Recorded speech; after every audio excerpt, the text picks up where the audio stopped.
Welcome to the dungeon. Here we are.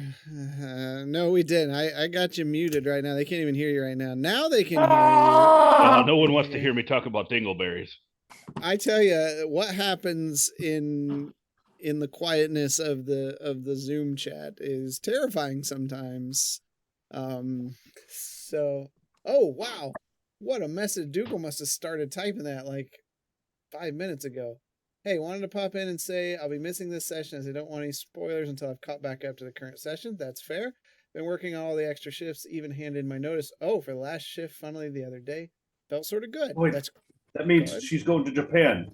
Uh-oh. My manager threw a tantrum and began basically crying because they were getting new hires versus keeping me. Hope the session goes well. No spoilers. I'm hoping no one has died. You probably should catch up on some episodes. Yep. Fingers are hella crossed. And then we got Mr. Lace. All of you look so festive. We are festive.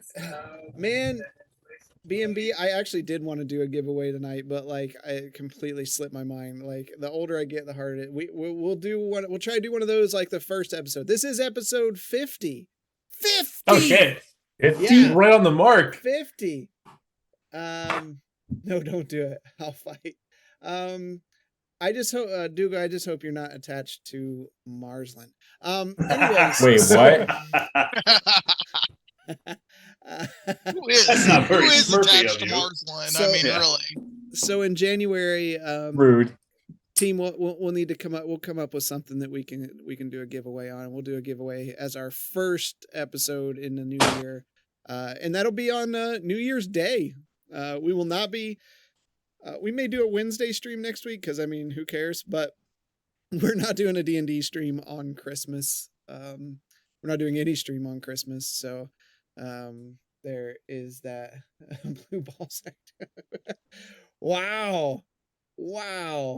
Press F to pay respects. That's right.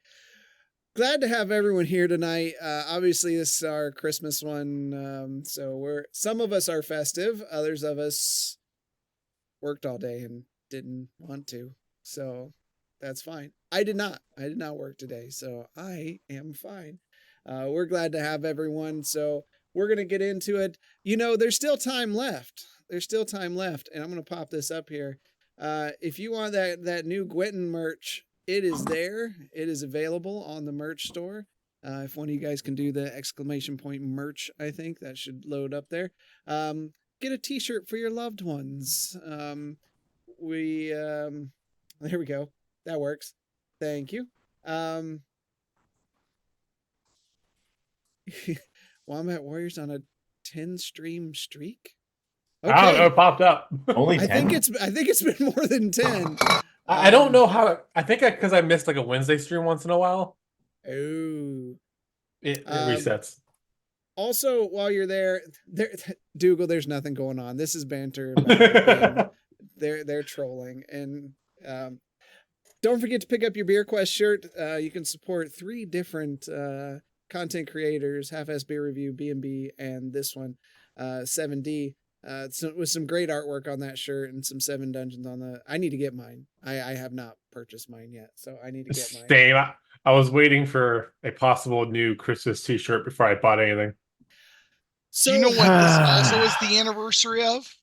What is this? This is my 10th episode as a regular cast member. Is it really? Is it only 10? Yeah. Is it only been 10? Only 10.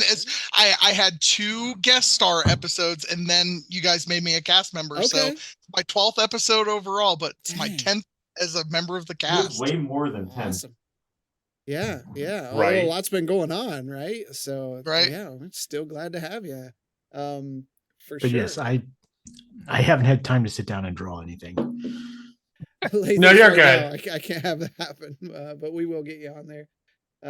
Wait for me to move to Japan. Might be cheaper. Might be. So yeah, swing by. You can pick up those shirts in the store. The Christmas one, we need to make some modifications on that, and it just time has not been on our side. As unfortunately, we don't do this for a living, so we all have regular jobs we gotta do and people to take care of. So. We'll get one out eventually for next year, so we'll have that. There is a B&B this week. I just grabbed a random one, Banter and Babble, that I had in the inventory there because it had Monarch on it, and Monarch's been great. The last episode was awesome.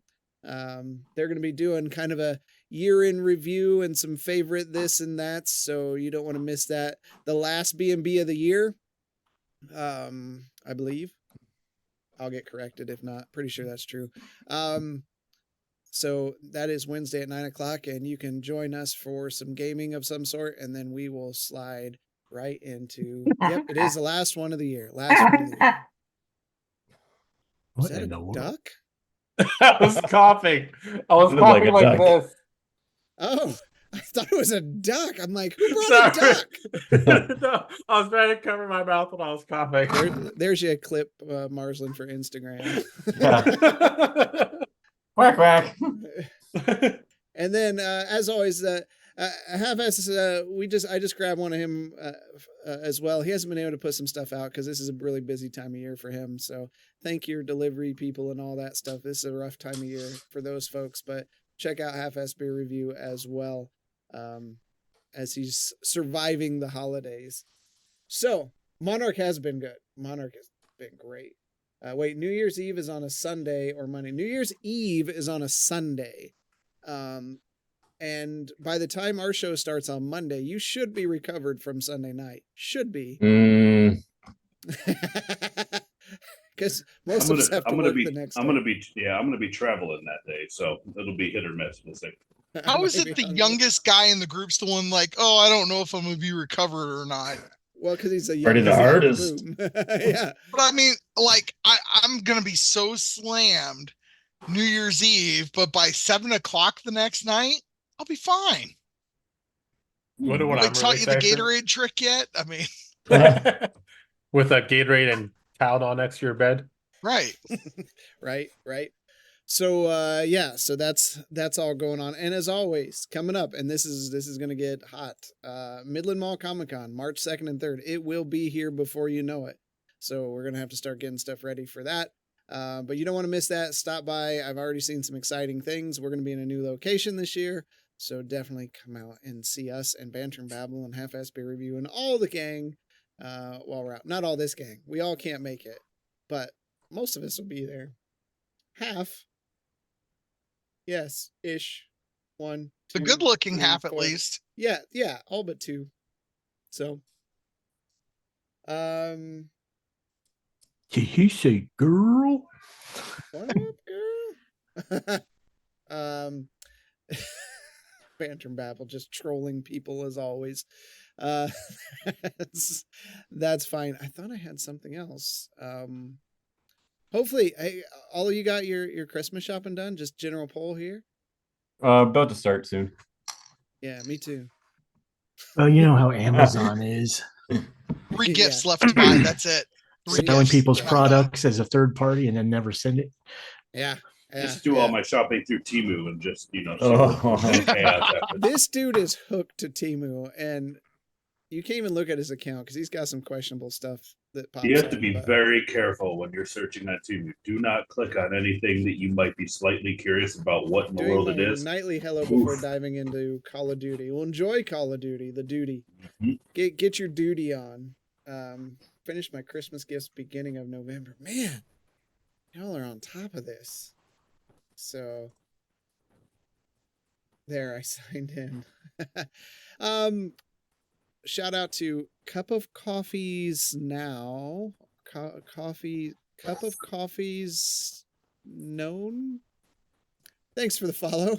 Appreciate you coming by the dungeon and stopping by. I hope to see you in chat. But I think Oh, by the That's way, all I got. Josie Wales is back. Welcome back, Josie Wales. yes. I sent a message.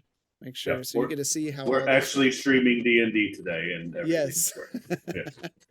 And it's gonna be eventful. This is gonna be a good this will be a good episode. So you guys got anything? If not, we're gonna get started. I finished, No! I finished Brandon Sanderson's new book, The Defiant, which is the end of that series, and it was really good. So highly recommend it. Okay, there. That's a sci-fi book. All right, there you go. There's a book recommendation for this holiday season. Wow, Dougal's really on top of stuff. That's awesome. Mhm. All right. Well, without further ado, let's get into this. Ho ho ho.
All right. Let's get some music going here. Are we still only in Act 1? We're in Act half. Yes, you are in you are still in just Act 1. Yikes.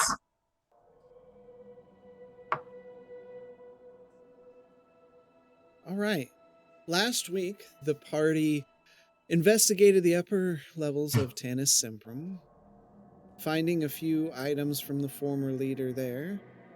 They found their way down into the mines, where they were met by some curious, it's kind of loud, creatures, as well as the leftover dead from long ago. Traveling deeper and deeper within the mine, they came upon an old wizard's study where they found another book from the Shadowspark Chronicles and a strange staff. Proceeding even deeper in, they landed at a massive cavern. Bring up the massive cavern. Wordplay.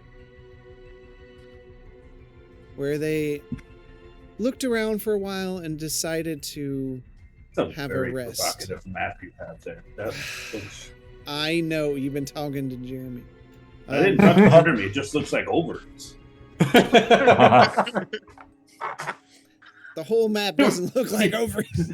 He's just journey down the fallopian tubes. I mean, that's where the gold's through. Ready for biology class, everybody? Theology. Sitting around the campfire, Justinian summons his new companion, which is We're gonna make it a rat. a rat. A rat. Do you know how many diseases are in rats? It's Well, a party about the familiar. rat, It's if a not that. magical rat. It's a magic rat. All right. What would you like to do before the next morning? Now, first things first. Does Justinian tell the party about the rat? Because if not, it's going over the side. We I watched them do literally it. cast the spell on my hawk and turn it into a rat in Yeah, front you of would you. you would definitely see him. Okay, I just want to make sure. Oh, Do this I is have Literally, Oz. it's an justification for kicking a hour-long rat? ritual to cast this thing. This is Oz we're talking about. It's- This is true. He's still thinking about the cart of gold down the hall. Yes. Do we see like the hawk like morph into a rat over this hour? Basically, it'd be like Willow, where she's changing into different animals. You would just see like into.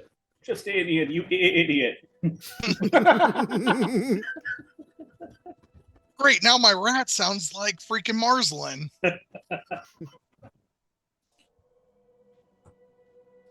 All right, so we're all rested? We're Are you in the middle of like this sleeping. No, okay. Are you sleeping? Are you any discussions going on? If not, it's morning.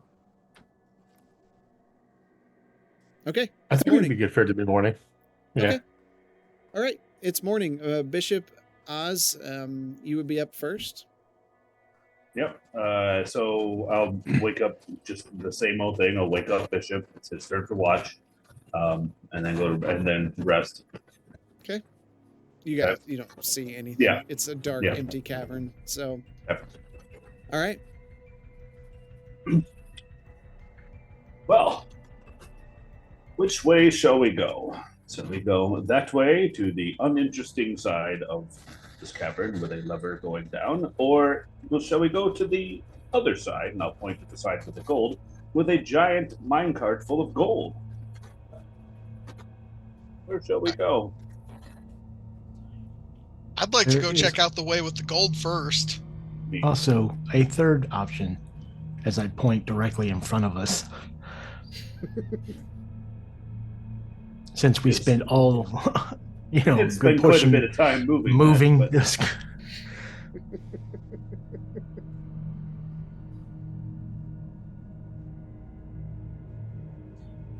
Something we could do, Marsden, if you have your mind's eye thing, is send it across to see what's over there. Because did we see the Rockety Bridge, or was it only Bishop who knew about the Rockety Bridge? I told you guys when I came back. Okay. Because that bridge might not hold all of us trying to get across right now. Yes, my eye is right here. I can just send it along. Quentin, if you jump off the side and slowly drop, can we pull you up with a rope? I mean, I don't see why that wouldn't work. Do we know how far the drop is? Do you have rope far enough? That is the problem. Yeah, about 30 feet. Then I look down the hole. It's around 30 feet. Does it look around 30 feet? I'm not even going to skill check that. Can I take a rock and cast light on it and just drop it over? It's like there.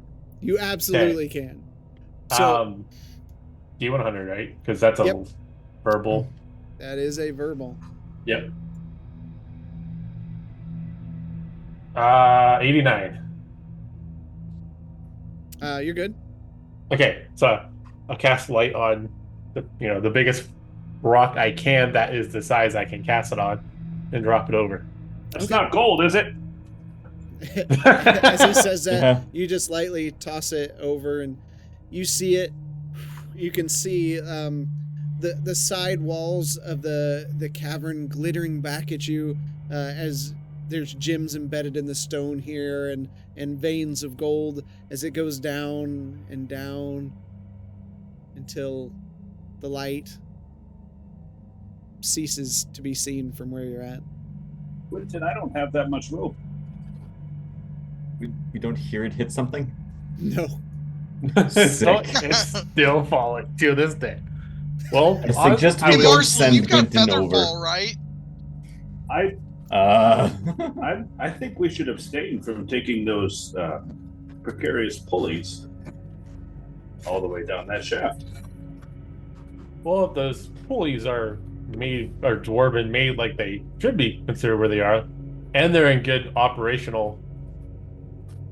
You haven't even seen them yet. What are you it's a dwarf, so it's a dwarven made, so it must be good. So you must never use anything from dwarven made, huh? You racist bastard.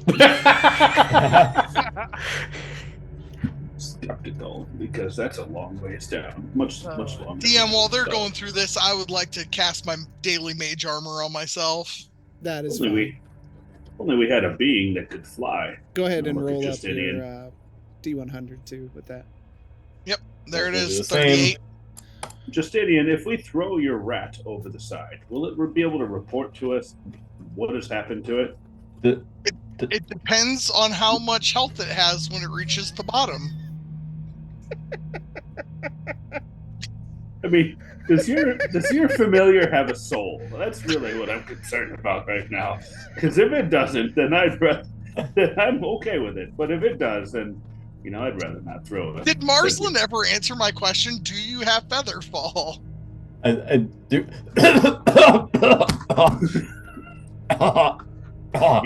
He's very sick. I'm assuming an 8 doesn't pass while I try to cast my No. mage armor. Sick. No. Okay. I'm having a hard time talking.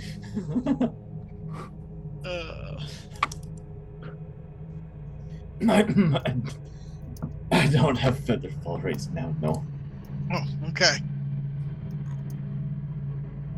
Well, I think the best course of action then would probably be to send your orb thing to scout out that one direction, and then if we don't go that way, we take the risk on the pulley system. Just send my orb straight down and see what happens. Oh, it can go down? It Up to 300 feet, I think you said last time. It can get up to 300 feet away from me.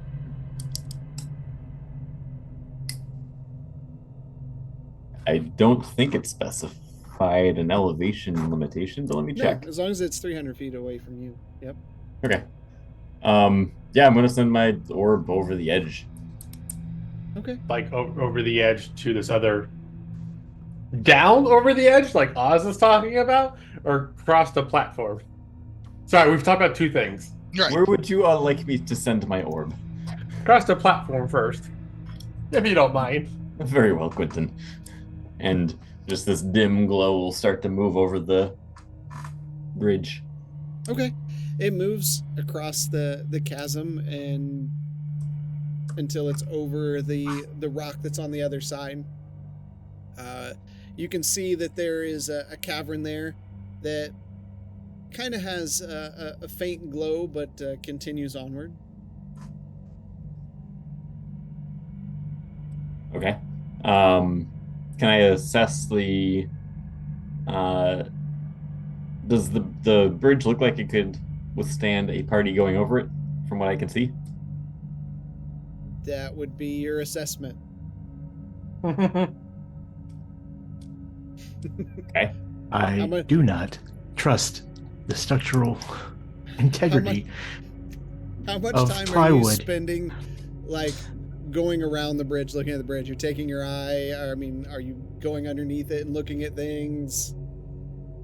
I will look at it from the top and the side, and yeah, I'm looking for things that look splintered or fractured, or otherwise not straight. Things that look slightly caved in. So it's when it was built well. Now knowing that, I mean, it is of dwarven build.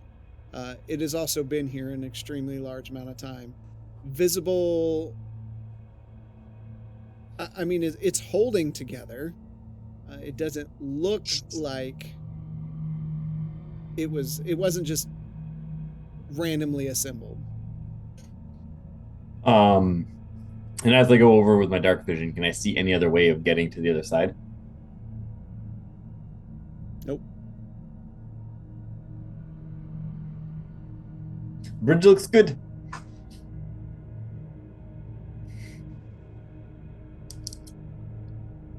Well, that's good to know. Do we want to check out the art that you found last night first, Oz? I mean, I think it would be fine to go and check out the cot. I mean, I would like to remind you that the last time we touched something in a cart, we did have a creature come out at us. But it's dwarven made, so it should be fine. Gold's not dwarven made, you damn elf. But the cot is. Real quick, this flower that we think is Cinderbloom right here on this dead person. Mm-hmm.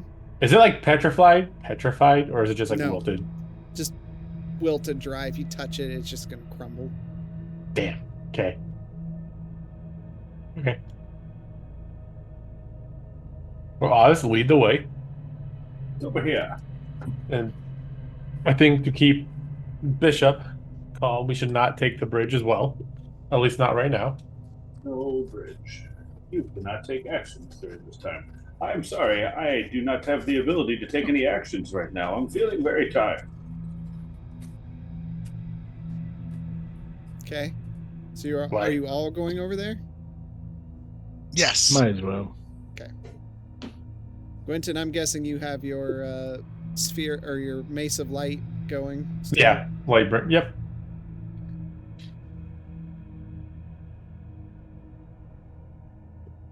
All right. There you are. I present to you a cot of gold. A heart of Was gold. this?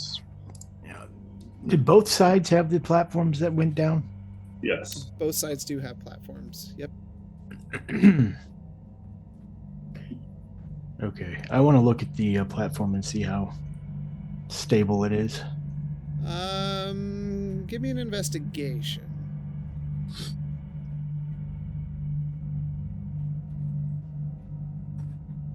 $19. It for its age, it actually looks like it's in fairly good shape. Okay. The gears aren't as rusted. It looks like they were well oiled. Being that you were, I don't want to say raised by dwarves, but you've been around dwarves, it looks like a very well maintained piece of machinery in its time. Okay. How is it like thickly covered in dust or debris, or does it look? Everything is covered in dust. Okay. What I was getting at is, does it look cleaner than it should for? No. Okay. It does have a lever there that controls an up and down movement. So.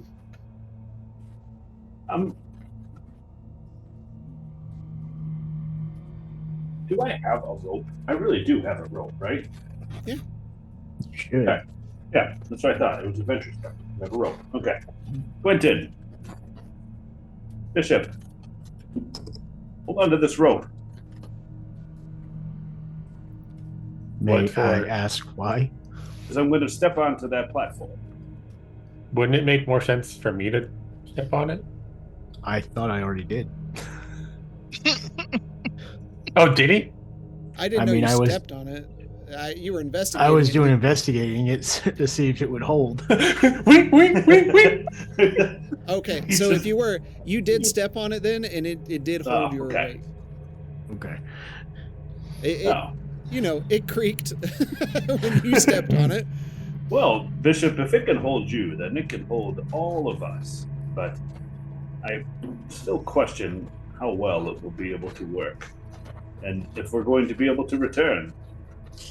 I was going to suggest one of us might have to stay up here and control the lever. Is there a lever Nope. on it? Or okay.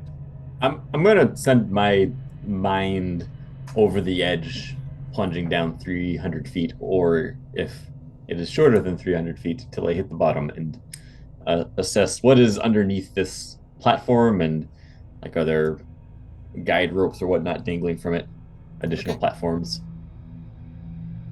When you send it down, about 100 feet down, you see just a small cavern that's been carved out, and you can see the remains of a dwarf that was left behind.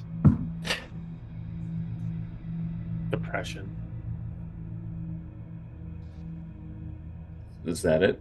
I'm sorry, I missed it. Did the orb being able to go 300 feet make it to the bottom? It did not make it to the bottom. It did not make it to the bottom. Okay. Well, if someone should go down, it should be me, because I can at least tell you guys if it's safe or not through a sending spell.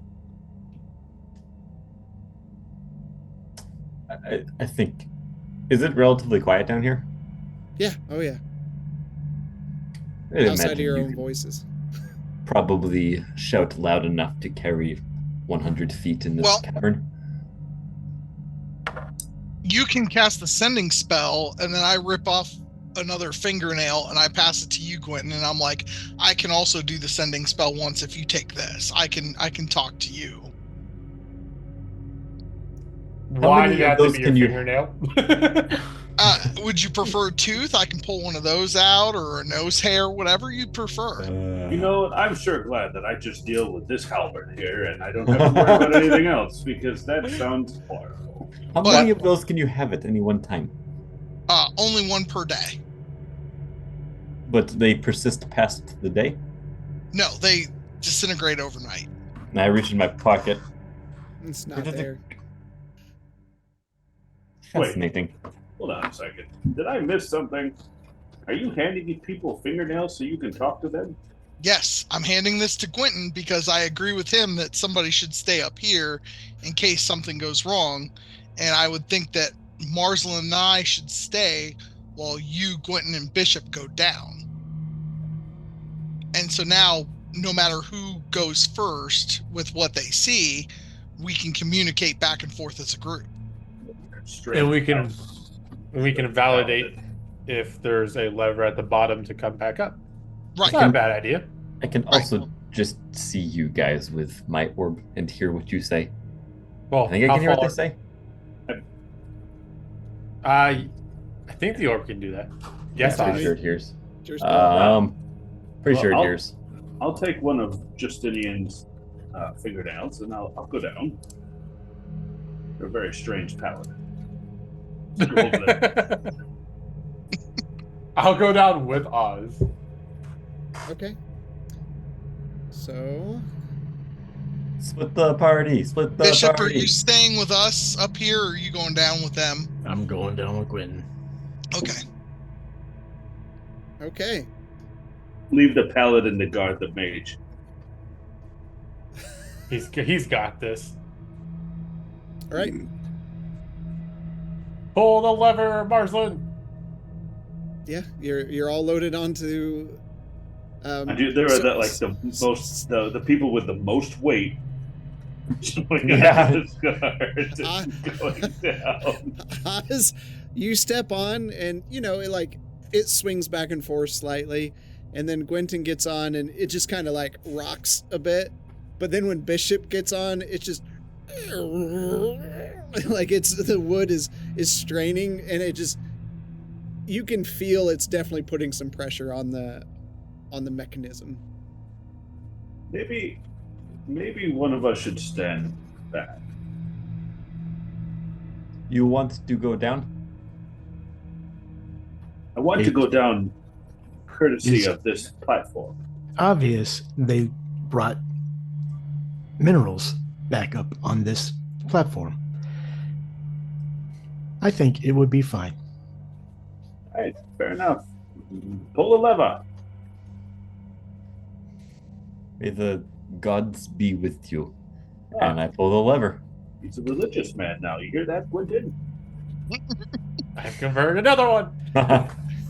All right, you pull the lever, and for you three on the platform, for a brief moment, it's like you're floating in the air as it just begins dropping rapidly. You hear the mechanism, Marsland, as Too it's much lever. dropping down before finally some kind of braking mechanism begins pulling on it, and you hear the rope just kind of straining under the pressure as the rest of you three on the platform, give me a dexterity saving throw. Uh-oh. Question. Yep. How fast is this dropping? Sounded like... That's Oh. that's true. If faster, yeah. So you're just floating down as it's. I alluded to this yesterday when you and I were talking. You said Yeah. dexterity saving throw, right? So I have only two of advantage you on need to- dex. Yeah, I have advantage on dex against effects that you can see while not blinded, deafened, or incapacitated. Does this count?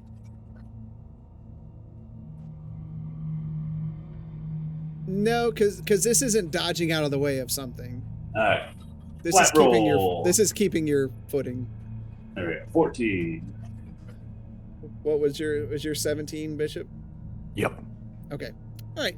You guys, you land on the platform as it continues to go down, and it just begins a steady travel down now, and Gwynton eventually connects back just lightly, toe tips down and sets down onto the platform as it slowly sways back and forth. You're looking around the cavern walls, and you see even more glittering veins of gold and probably mithril inside, and you kind of realize to yourself, like, this is probably the newest mining area of this entire mine, where they really started to dig deep. About 100 feet down, the cart, the whatever platform. It just comes to a stop. Right at about where the cavern is. I'll cast dancing lights. Okay. Well, we have light already for me, but Yeah, you do And have light. I will send the balls of light down. All three of us can see in the dark. Yes, but not as far as these balls can go. They can go How far 120 can they feet. go? Great. Balls of 120 light. feet. You can still see the light, but they've gone their full distance. do we see? I'm gonna step off, and do we see like another lever? Did you say you'll step off? What you see are a hollowed out cavern. It looks like where they had got into a fresh vein. Huge scars are present on the stone, where it looked like the dwarf worked feverishly to mine his way to safety after some kind of event. The remains of the dwarf lie there, left behind.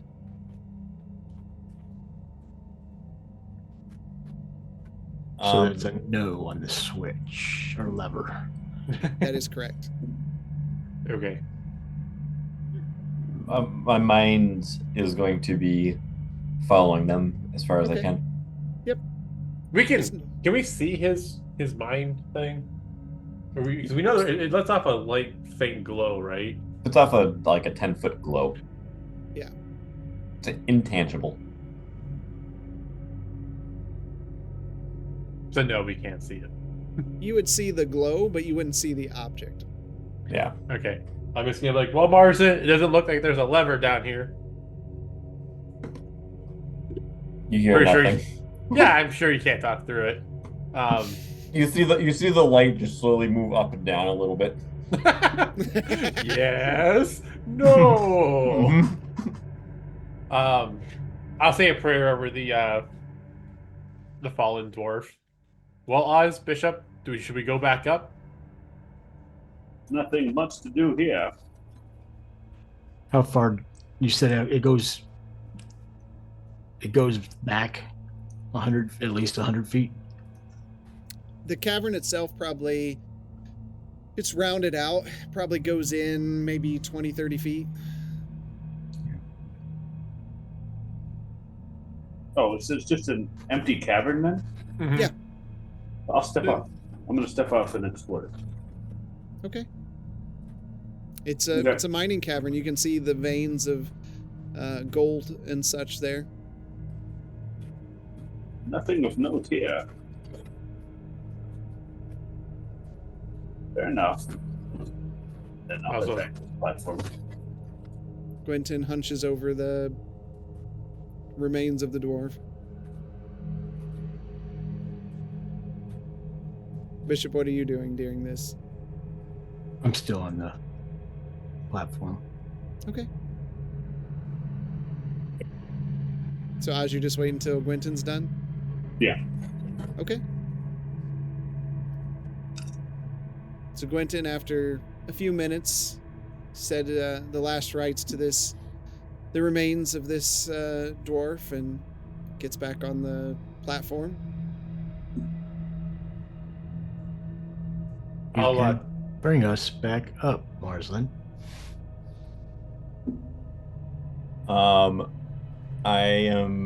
They're all on the platform. Yeah. I'm going to pull the lever in the opposite direction. Okay. The wheels grind a bit, and you feel the platform jerk and sway before it starts retracting back up to the main surface. I'll just be peering over the edge, watching them come up. And as it's pulling it up, I mean, it slips a few times, kind of shaking the platform before finally reaching the top. Oh man, I just had a really bad thought about whispering, "You should have prepared Featherball," and pushing Marcelin, but I'm not gonna do it. Wait, what were you gonna whisper? Why would you push me? No, I'm saying just dark thought, man. Just a quick dark thought. Intrusive thoughts. Don't let the voices win. Right, exactly. Once we get back up there, we'll be like, well, it was just a cavern, like they're starting to mine, so this one isn't going to get us anywhere. I imagine we didn't see any cinder bloom on the way up or down. No. So do we want to shove all this gold into the bag of holding? I vote we touch one piece of gold and see if something tries to kill us or not. I'll touch the piece of gold. Okay, you touch a piece of gold. Nothing happens. I'll pick it up and I'll throw it towards Quentin gently, like tossing it up in the air towards him. Roll a d20. Oh my god. Oh no. What have I done? Oh no. We're going to kill Quentin! To the The piece gold of gold. explodes. There you go. 5. You throw it toward Gwenton, and it goes right over his head, and it hits the stone beside you, and then off the edge into the cavern, and just you hear tch, tch, and then nothing. You never played catch as a small dwarf, did you? I did not ever play catch. That was a terrible throw. I believe you were supposed to move towards the object that away. Well, Well. I'm going to be looking around for any signs of like creature movement. No, there's not. If we want to try taking the gold, it looks safe enough for now. And I'll walk over to him and like start putting stuff in the bag. Okay. Yep, I need I'll you to give- roll a d100, Gwenton, since you were the first one to go over there. Watch this be a low number. 31. Okay. You load 31 chunks into your bag. Just so Actually- aware, I'm going to put it. Actually, 30 chunks because one chunk got chucked over the side. Oh. Okay. Shall we go check out the other side? How big are these barrels full of gunpowder? I mean, they're big. Like, can they fit in a bag of holding? No. Damn. Okay. Sure, Marsden. There's nothing else for us over here. Yeah. We don't have any tinder in there, do we? Or flint? It's Alright. the bag of peanuts are just. All of you want to move to the other side? Yes, Uh-huh. please. Yes, sir. Okay. I am not very fond of the amount of joking around such an explosive application. It is quite serious. One has to wonder, Bishop. The barrel of gunpowder goes off inside of the bag of holding. Does anyone know? Yes, the holder of the bag of holding. DM, does this side look as in good repair as the last side did? What was your passive perception? 14. No. Oh no. Well, do we want to do the same thing where I maybe myself go down on this one? Since if it drops, I won't have to worry about anything. I would at least like it if it was like you and Oz or you and I that went. There's 2 separate lifts here. There's the remains of a former lift and another lift. I do not think anyone should go anywhere alone down here. Right, I agree. That's why I said either Oz goes with Quentin or I go with Quentin. Will you be able to pull us back up? So, Terrible with that. Well, yeah, if we fashion all our ropes together, we could probably, I do think just stating that you and I shouldn't go together because of the sending spell, right? Talking. Well, Oz took my fingernail. That's right. He did Even take. though the I fingernail. offered it to you, he just just snatched it. Snatched it. That's right. Yeah, I He's stashed picking it his inside teeth of with my. it. Yeah, stashed it inside of my undergarments. Yeah.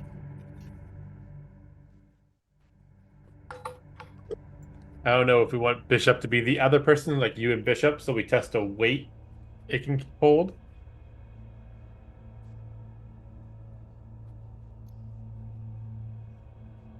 I am extremely heavy. Uh-huh. You're not Right, heavy. that's why you're I just suggested very maybe fat. it be Quentin and Oz that go down this time. All right, let's do Fighter it. and healer together. Let's do it. Okay.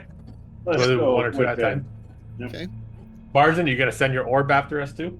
But of course I will. As you step forward toward the platform, and as you do, you hear as the I'll platform step back. twist and shank, and you see it kind of buckle down, and then like in a shower of splinters, it just explodes at the attachment point to the stone and goes crashing down into the ravine. Look at Quentin, woven maid. Hey, the other one hold up just fine. So I don't think we'll be going down on that one. There's no gold that we need from that one. Let's go. Well, Are it looks we like there's Worried one path about left. gold now? I'm not worried about gold now, but Only I'm if it is curious at about the what base you of find there. Cinderbloom. you have to admit, Bishop, have you ever seen a mine cart full of gold before? That was very intriguing. I mean, That way. This way. So is this so head to toe that we've got to move stuff, or can we just climb over it? You've already moved Bishop, this we stuff. moved. Yeah, Okay. yeah. I moved it over the night before.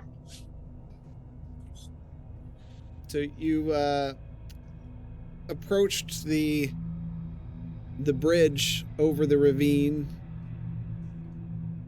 There's no guardrails. It's wide enough for one person to go down. Can't go side by side or anything. Just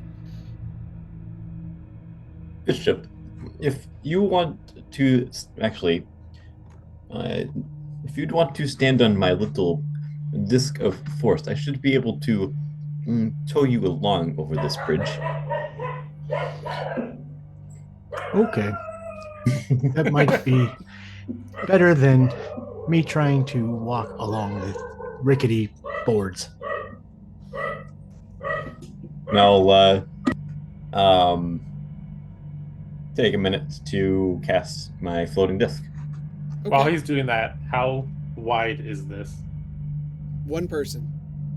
No, I mean like gap. Oh, 30 feet. What is that, 5? Hold on, let me get my. Sorry, measurement. the black tool destroys part of it. I guess I could have used the tool to measure. Yeah, about 25 feet. Okay, I believe I have a. So I wrote 50 feet or 30 feet.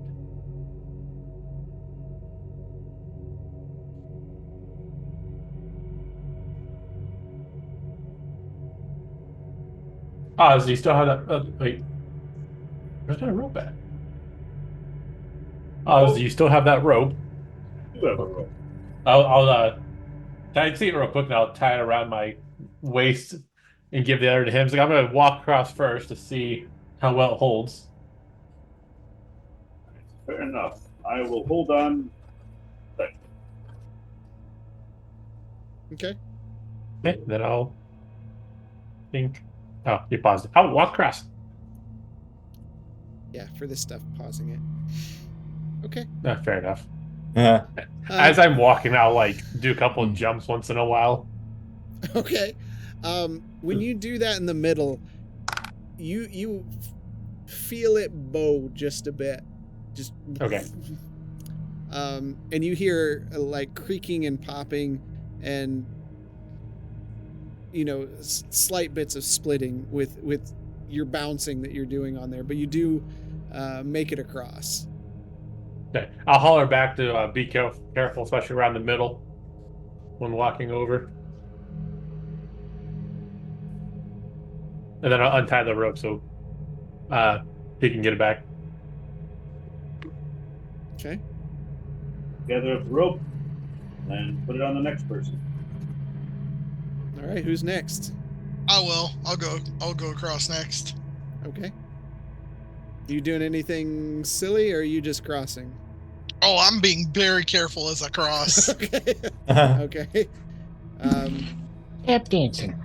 As you're standing in the middle, and even with your dark vision, you kind of look down, and it's one of those don't look down situations, and it's just nothing. Just perk a little bit off the side. But Don't trap Ratatouille. You do make it across. I will go next. Okay. Hold on to the rope. Don't die. I'm gonna nod to Bishop. The disc is gonna say about. It lags me about 20 feet, and as I'm gonna go very slowly across, and as I'm going, I'm just muttering to myself, pointing down at the boards and casting mending over and over again. Okay. Okay. That's great.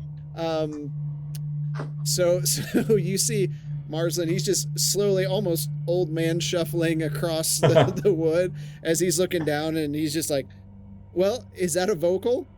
It is. How Okay, many times hold have I been on. doing this? How slow are you walking? I'm like tiptoeing quite slowly. Yeah. Do you want me to give you an actual number? No, we'll say you do have to take a break because you begin coughing fits, and you can hear the stuff you haven't mended begin straining. Oh no. And things underneath. But overall, you old man shuffle across and mend what you can, and you can see some of it come together. Some of the nails kind of drive in, and the boards look almost new in some spots. But you do, and you walk a little farther because you need to drag. Oh, So Yeah. Bishop's just standing there with his hands crossed. Like, what's taking so long? Bishop, like, because of the angle of it, it's not a direct follow, so it's just kind of going out over the abyss. This is very not safe. Oz, your lair. All right. I am going to use that. I will grab the rope from Marsland as he comes across. That way I can hold on to Oz if Oz wants to tie himself off. I'm going to starlight step across. Yeah, I'm gonna say I know what Oz is gonna do. Mr. all- Fancy Pants, too good for his own rope. This you was see, the safest way. Thank you. you just see a burst of small stars go as Oz disappears, and then another burst as he appears beside you. Oh, I thought I should have just thunderstepped across. I don't think that's a very good idea at all. We might need to cross this again to go back, Marsland. There you see the slightly lit cavern leading deeper into the mines. Oh boy. I'm gonna dismiss the disc. Okay. All right. Proceeding further.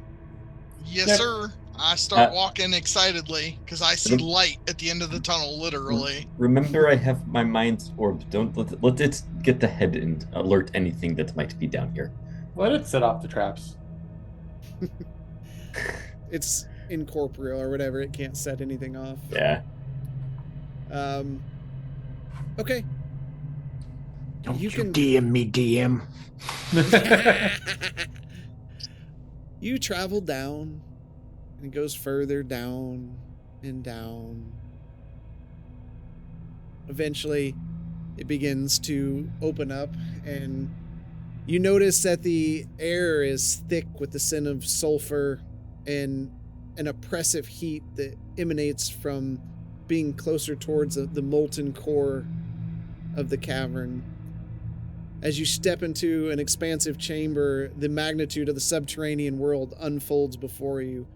It opens up into a colossal space, its walls adorned with shimmering crystals that refract the glow of the rivers of lava that snake through the rocky terrain. The rivers of molten rock weave a serpentine path, casting an eerie, pulsating light that dances across the cavern's walls, creating a surreal and otherworldly atmosphere. The heat is palpable, making the air shimmer and causing distant sounds to echo in a distorted symphony. In the midst of this molten landscape, peculiar creatures resembling large, baby-like beings roam about. Their skin is pale, allowing the fiery glow of the lava to reflect from its hue, giving them an ethereal and almost mystical appearance. These creatures move with an uncanny grace, their movements seemingly synchronized with the ebb and flow of the lava. The creatures emit soft, melodic hums that reverberate through the cavern, creating an oddly soothing ambiance despite the molten chaos around them.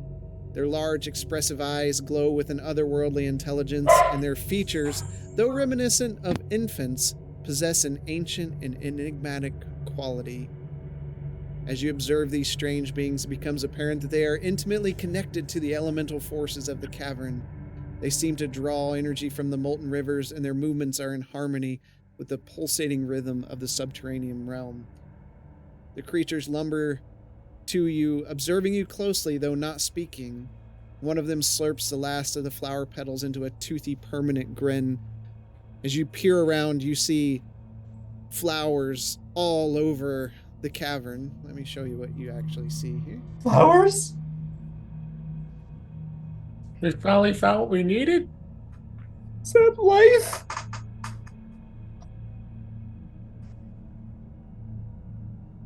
Oh, I didn't set it to visible. I thought I fixed all these. The answer is no. No, you have not. You see nothing. You lose. Let me move you a little closer in here. You said there are little baby creatures there? Little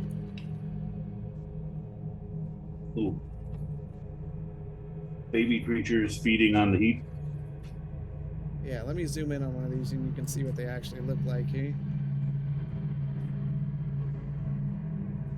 Those don't look like happy baby creatures. Oh, I hate it. I they hate it sure so do. much. They're adorable. I love Horrible. them. Why do Look they at only the have 3 hands. toes? Uh-huh. Look at the What are hands. they need Uh-huh. they need nail clippers. Oh my gosh, it's like a oh. I've been wanting to present these since campaign 1. You're messed up. You have some unresolved issues you need to work through. All right. They're just staring at you. Do they seem to be agitated at all? No?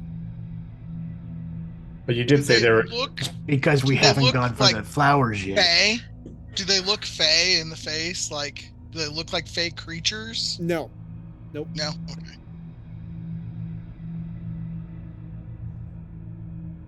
You did say they were eating the flowers, though, right? Yep. I'm just gonna go ahead and say greetings in Sylvan anyways and see if they respond in Sylvan. They just kind of turn their head real slowly to the side.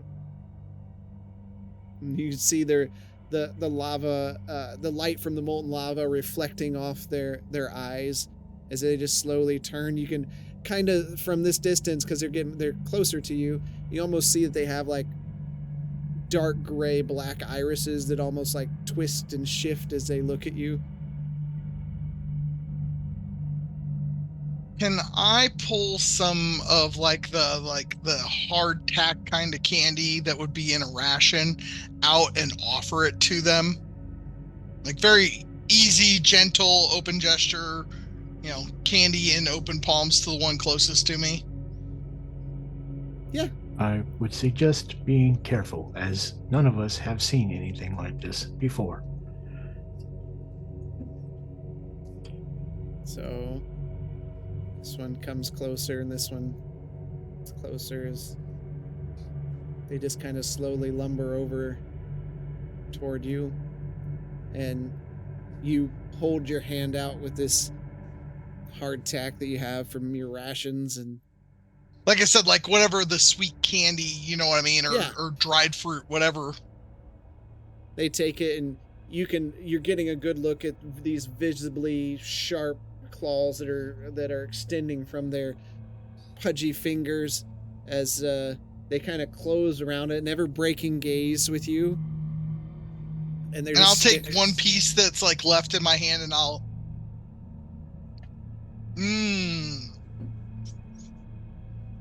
And he just takes it and puts it into his mouth, and you see it chewing and chewing.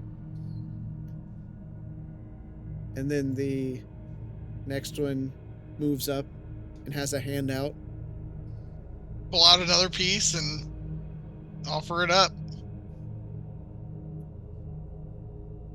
As the first one looks at the other one.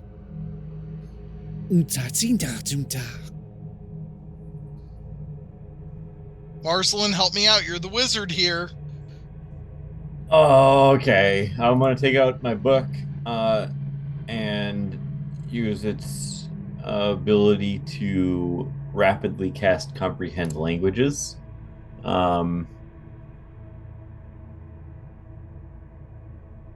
Okay. Okay. Does that allow you to know the type of language or just the words being spoken? You understand the literal meaning of any spoken language that you hear. Okay. So you still wouldn't know the language. Yeah, I don't know the language. Okay.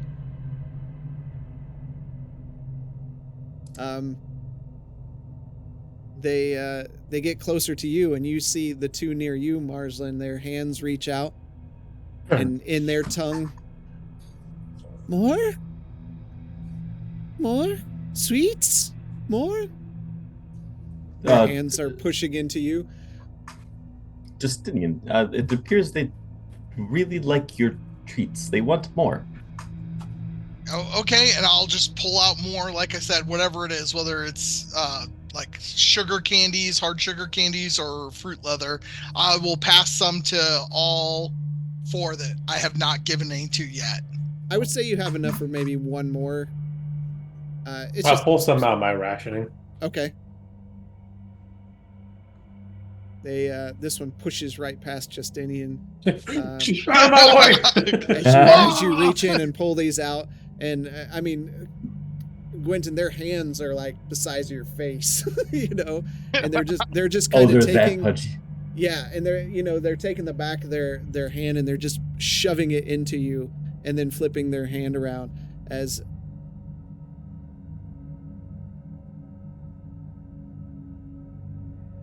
And from the northwest side of the room, you see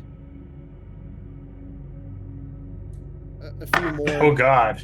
Oh, no. Oh, my gosh. Feeding the animals. And you can hear, more, sweet, Marcelin, Hey, ask them if we can have flowers. Why don't you guys take that over there, and then I'll go collect these flowers. I can't I talk don't the believe language, you are.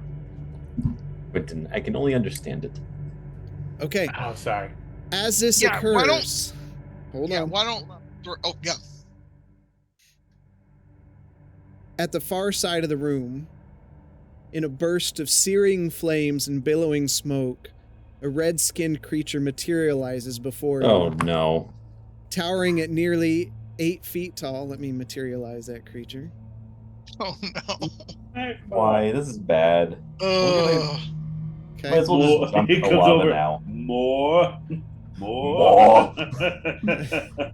Towering at nearly 8 feet tall, the creature cuts an imposing figure with its sinewy, muscular frame. Its skin, a deep crimson hue, seems to radiate with an inner heat that gives off a faint, flickering glow. Wisps of smoke curl and rise from its form, lending an ethereal quality to its presence. The creature's eyes burn like fiery orbs, their intense gaze revealing a combination of intelligence and a hint of disdain. A mane of flame dances above its head, framing sharp, angular features that convey a regal demeanor. Its long, curling horns, reminiscent of a ram's, curve gracefully, adding to the creature's majestic and otherworldly appearance. Draped in billowing, fiery robes that seem to be made of living flame, the creature moves with a liquid grace. Each step sends ripples of heat through the air, and the scent of smoldering embers lingers in its wake. Around its waist, a belt of molten lava glows with an intense radiance, highlighting the intricate patterns and runes etched into the metal. So this creature, he just kind of slowly glides over to where you're at.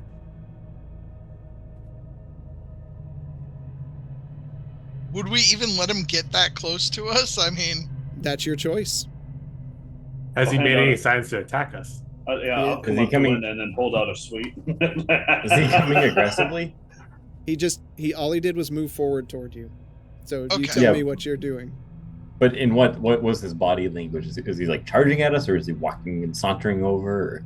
He did say disdain, so You like, don't No. even see his legs moving. He just kind of glides forward. I don't like it.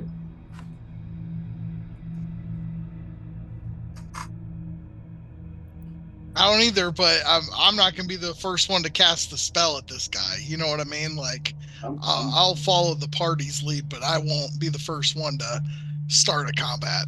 I'll hold out a piece of candy. Whatever it is. His eyes focus down on Gwenton. The dwarves have not graced my chamber in some time. What brings you to my place of rest among my children? Is this in common? Yes. Well, the dwarves haven't been here in a very long time as they were all slaughtered above. But we have come here seeking Cinderbloom to help with a cure. You seek to steal the food from my children? We only need a little bit to make a cure, and we can grow it. That would help us as well. We don't want to steal anything, but we need it to help save the island's lives, including our own. Others have come before you with offers such as these. What brings you all here? I hear the story of the dwarf, but an elf of a Dalkin. Why are you all here together? The world above is in turmoil. There is a plague that threatens life on the Isles. And Cinderbloom appears to be a component that will cure our people from being destroyed.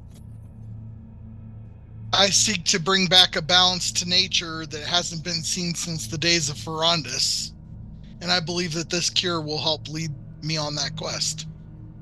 I hope to inform the Academy of the cure to this disease that has caused such peril in the land, and to fill out their shells with the information needed to ensure that this does not happen again.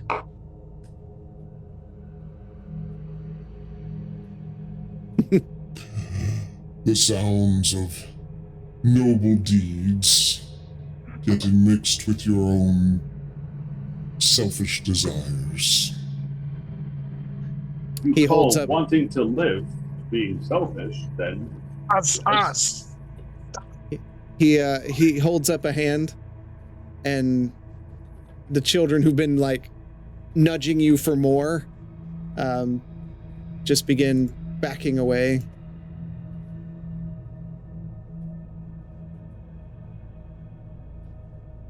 I did not mean to feed your children without your permission.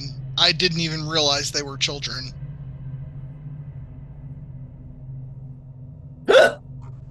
Something tells me you came for more than that. For your hearts beat to me now as you speak.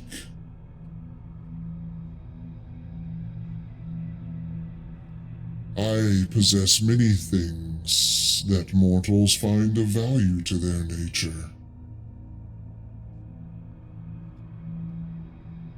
He kind of turns and sets toward you, and he's not wielding the sword like the image, but like he faces you, and you can see his eyes piercing toward all of you. You sense our move. I am the fire that burns inside of you, the rage that tempers steel. I am Ifritar, guardian of the elemental flame. Those who came before you seeking glory and riches found themselves turned to ash at my touch.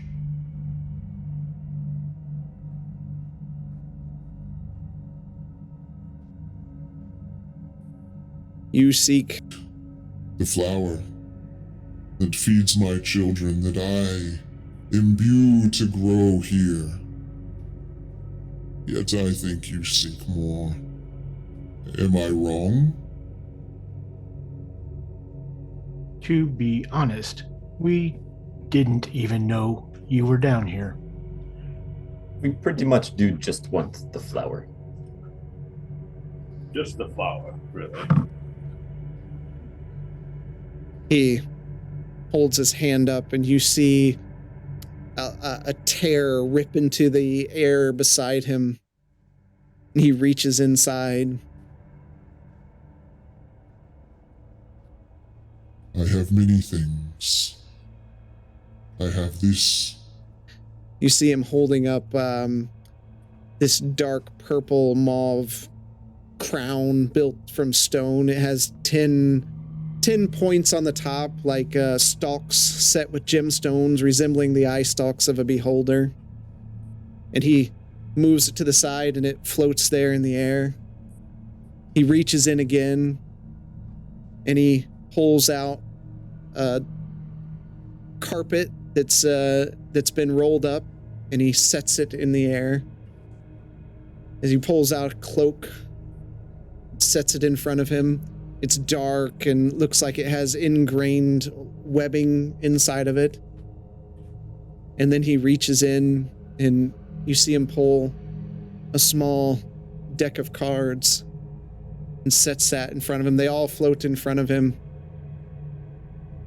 Are you saying your desires reach no further? These are just a portion of my collection.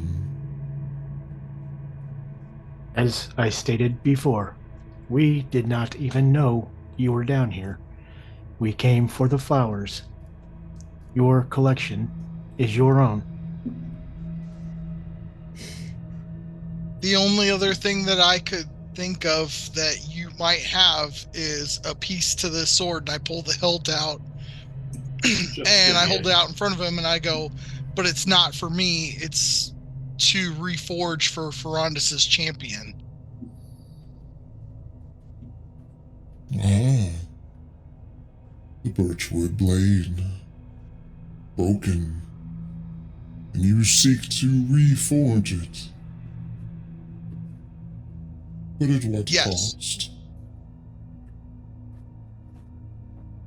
I don't want to cost anybody anything. I just want to get the sword restored and bring power back to nature, balance back to nature, and find Ferondis' champion so that I can give this sword to them and they can do what's right with it. You see him turn and smile. All of you feel as if time stops for a moment. Your muscles unable to move, held in place. And I need everyone except for Justinian right now to mute me. Oh boy.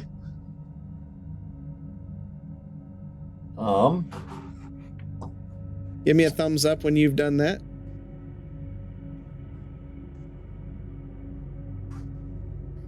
Bishop. Okay. All right.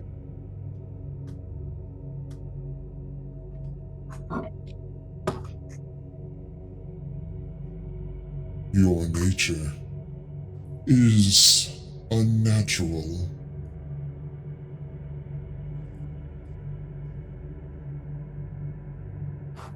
You desire this. He reaches inside and he pulls a small piece of a broken blade out.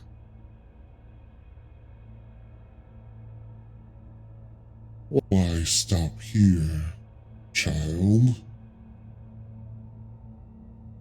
He reaches back in. You still with me, Justinian? Just making sure you didn't. Oh yeah, absolutely. I'm on pins and needles right now. He pulls out these ornately carved bracers. You can see intricate designs on them. The power you can have, but just for a favor. I have no problem with your group taking a fair share of the Cinder Bloom. But why would you not want more? Gifts. And all I ask is that in the future you redeem a favor for me. Is that too much to ask? Are you asking for a favor for the piece of the blade, or are you asking for a favor for that impressive item that you just pulled out? One favor. You can have the piece of the blade, and you can have the bracers if you like, or one of these others. And he motions to the 4 items in front of him. Or if you seek gold or gems. 2 things, 1 favor. You are in the benefit of this arrangement.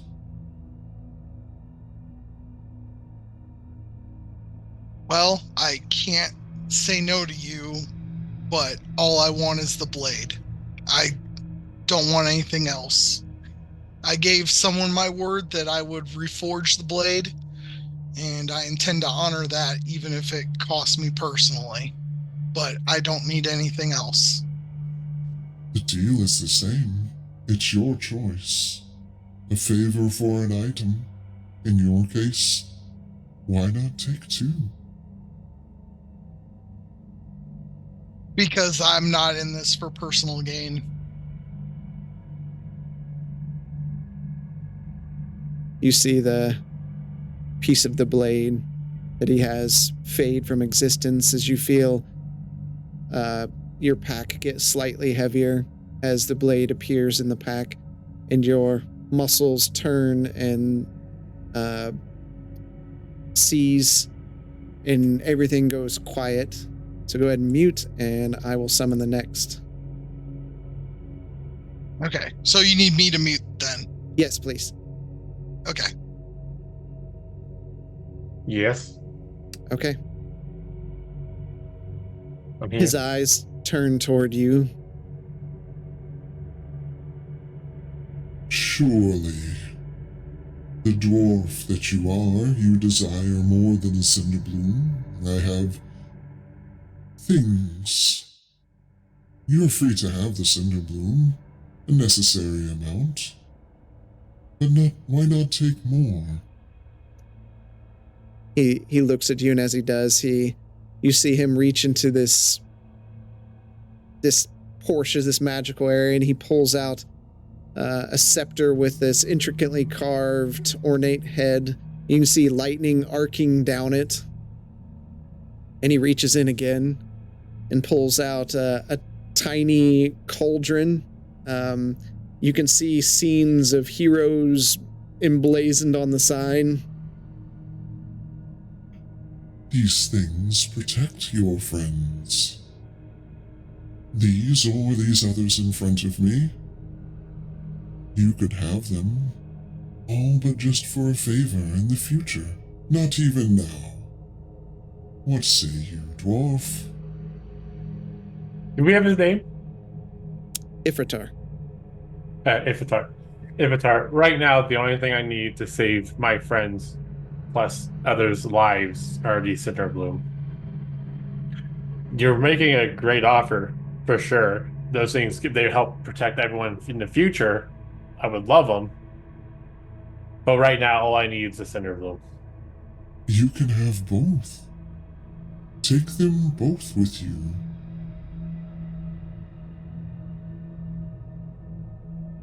The problem comes into is I don't know much about you, so I don't know what kind of favor you'd want from me. Nor are you. We have to trust each other. Right now, I will choose to trust in my God and just take the Cinder Bloom. And you see Ifritar makes a kind of a disappointed look as your muscles seize back and the sound exits them. Okay, muting.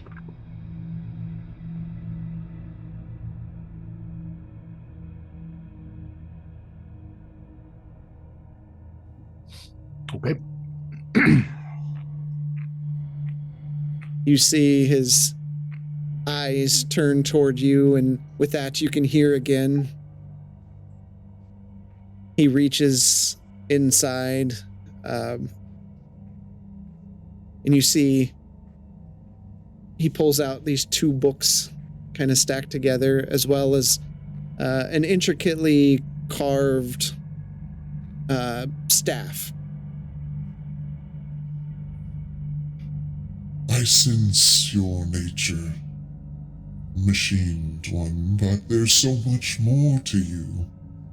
For inside of you is life.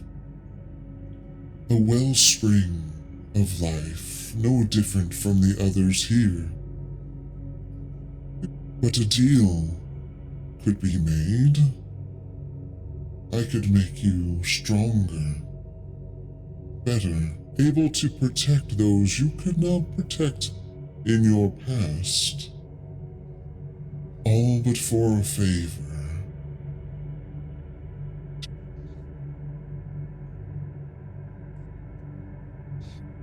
I have lived a long life. I have seen what people have asked for. I have seen what power has done to people. I am currently just trying to save life up there, and by doing so, only need the Cinder Bloom. You can have the Cinder Bloom, but for a small favor, not now, in the future. You could protect all those people. It's an easy choice. There is nothing easy about it. I have seen life, and I have seen death. I have saved life, and I have caused death. I know what I am. I know what I was. The balance must never shift too far in any direction.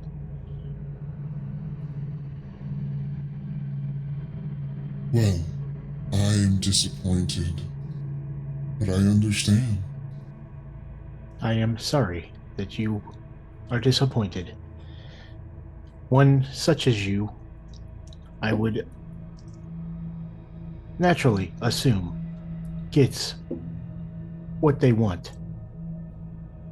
And I mean no disrespect. None taken. And you feel your joints begin to seize up again as your auditory area, you can't hear anything and everything grows dark again.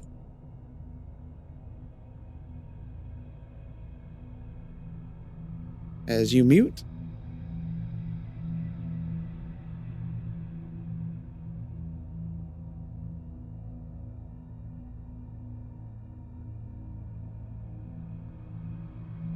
I'm here. Okay. You feel your muscles free up a bit and you can look around, and as you do, you catch gaze with this creature as he looks down at you. The Yes. elf from the stars. So strong. But I feel you want more. I can help you there. You can have the Cinderbloom you seek, within reason. But why not have more? You see him reach into the portal, and he pulls out this beautiful elven spear. You can hear it like humming from that far away.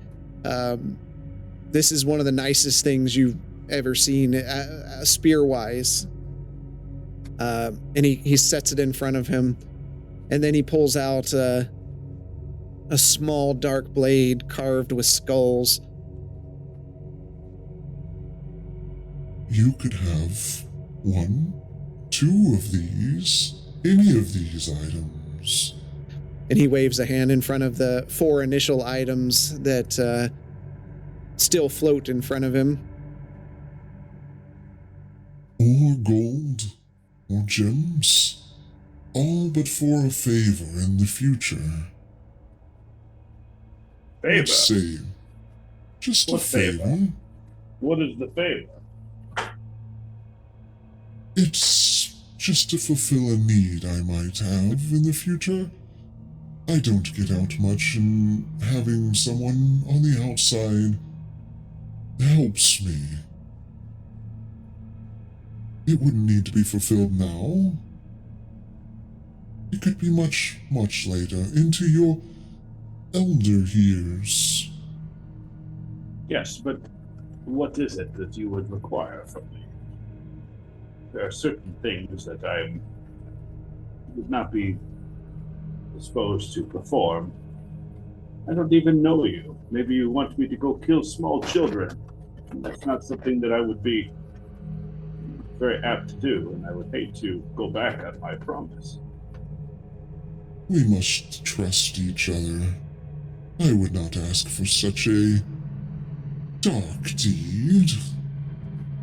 And one might come down and slay me before the task is even completed, and then you get out on the better end.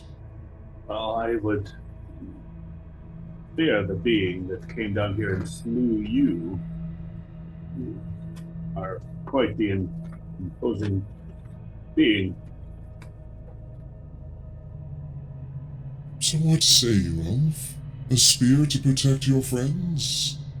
A blade? Maybe this deck of many things. Many benefits for them all. 2 things for 1 favor. A great deal. But what about the Cinderbloom? Feel free to take what you need. As long as you leave enough for my children, we will grow more. I think that's fair. Yes. Yes, I will do you a favor. As long as you don't have me kill anybody. It is done. What would you like from my collection? Spear has caught my eye. And what else? It is a deck of many things. I'm rather curious about it. Oh, sure, that. You see the items fade from existence, and you feel the weight of them as the cards appear in your pack and the spear appears at your side. And then you feel your muscles seize again, and you are stopped. You no longer can hear. I can no longer hear. Okay. Mute. That's interesting.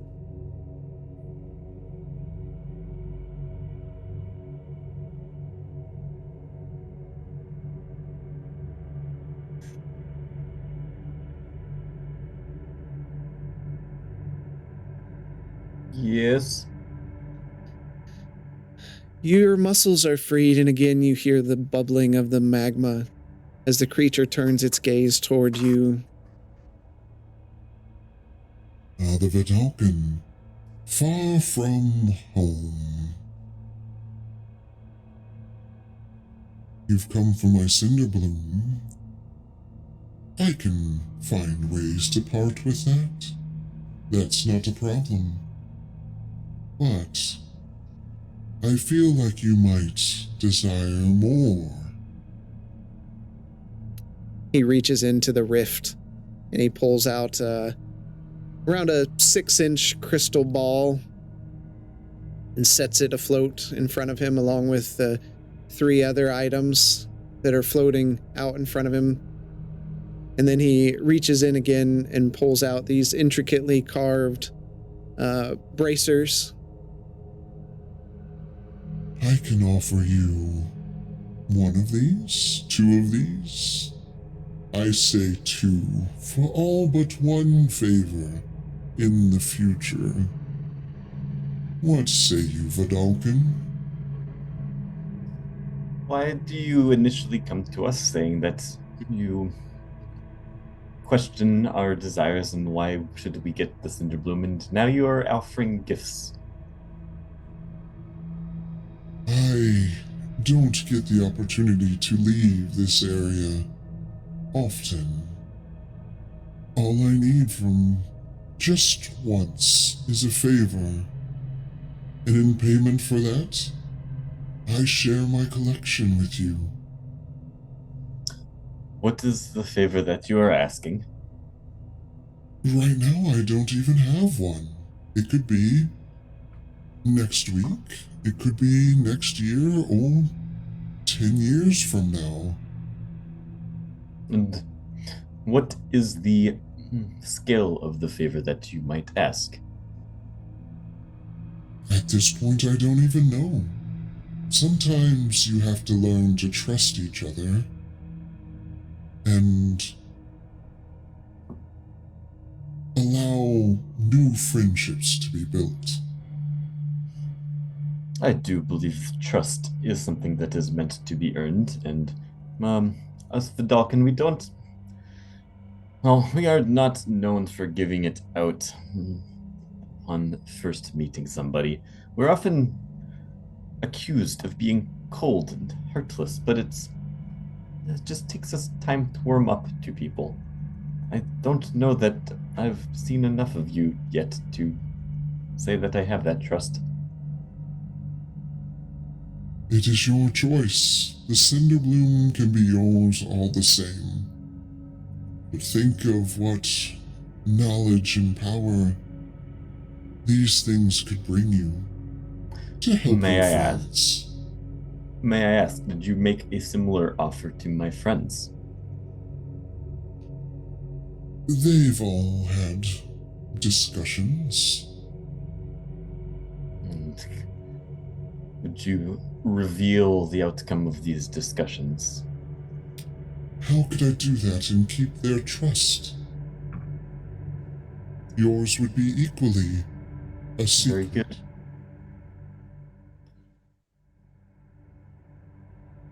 Well, out of curiosity, what are these items that you just laid out in front of me? This ball allows you to see very far away. Maybe check in on a loved one or a hated one. And these bracers give your magical capabilities extended benefits. More damage? Quicker use? What kind of benefit? More uses. This carpet could allow you all to fly.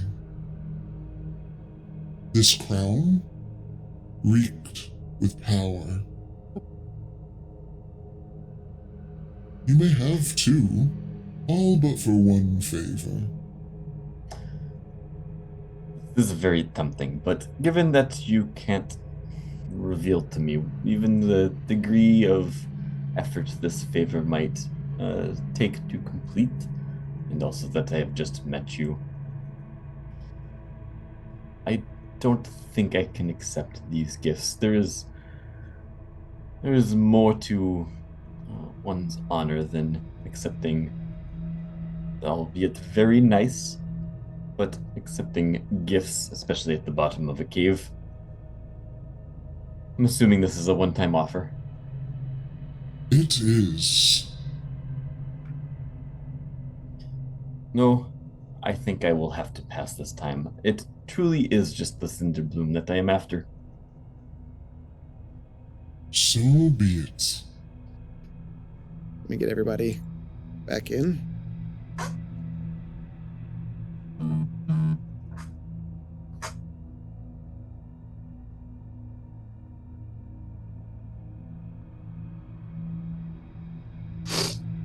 Yeah, I should be back. All right, I should be back. I'm back. Bishop? Back. Okay.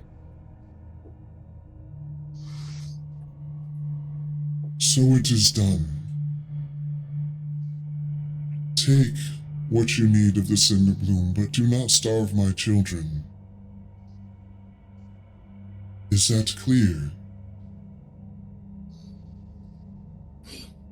Crystal. We will do as much as possible without affecting you or your brood.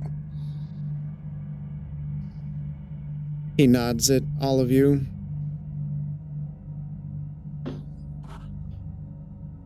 My brother Ishtar, guardian of water, calls to me. Leave this place and never return.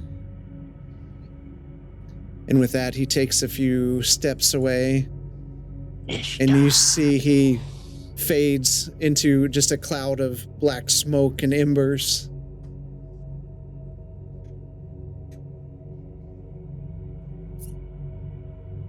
I fall to the floor and reach into the bag, into my backpack. And I reach in there and I see if what I think's in there is actually in there. Oh yeah, it is. And I just break down and start crying uncontrollably. And it's just a sheer look of panic and sadness on my face. What is happening, Justinian? Are you okay? I'm gonna go over to him and kneel down. Okay. I don't know how many more promises I can make. And I hold out the piece of the sword that I'd just gotten.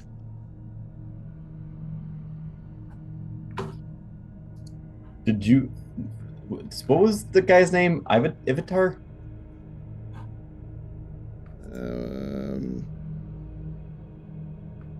I got Ifrintar. Ifritar. I'll put it into the chat. Oh, there was an F in there?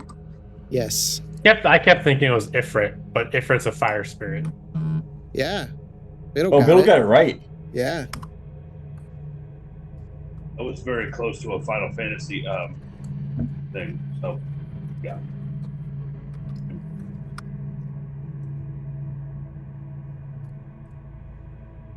The first time I made a promise because of this sword, I wound up looking like this. And now I owe a favor to a fire demon in a cave in the middle of nowhere surrounded by death and lava. Ifritar procured this for you. He offered me 2 items in exchange for a favor, and I told him that I only needed 1.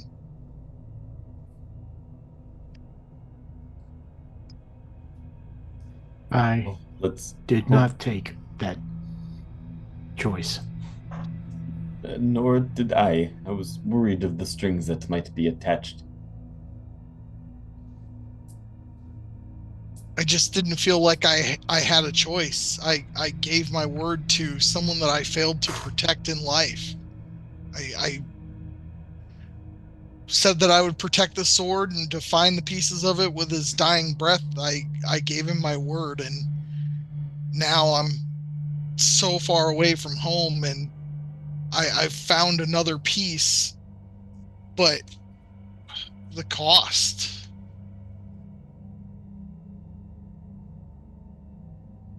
Well, we can talk about it more later. Let's get the cinder bloom and get out of here. Quentin, how much did we need to collect for the guy back in Governor's, or not in Governor's, Candor's Keep?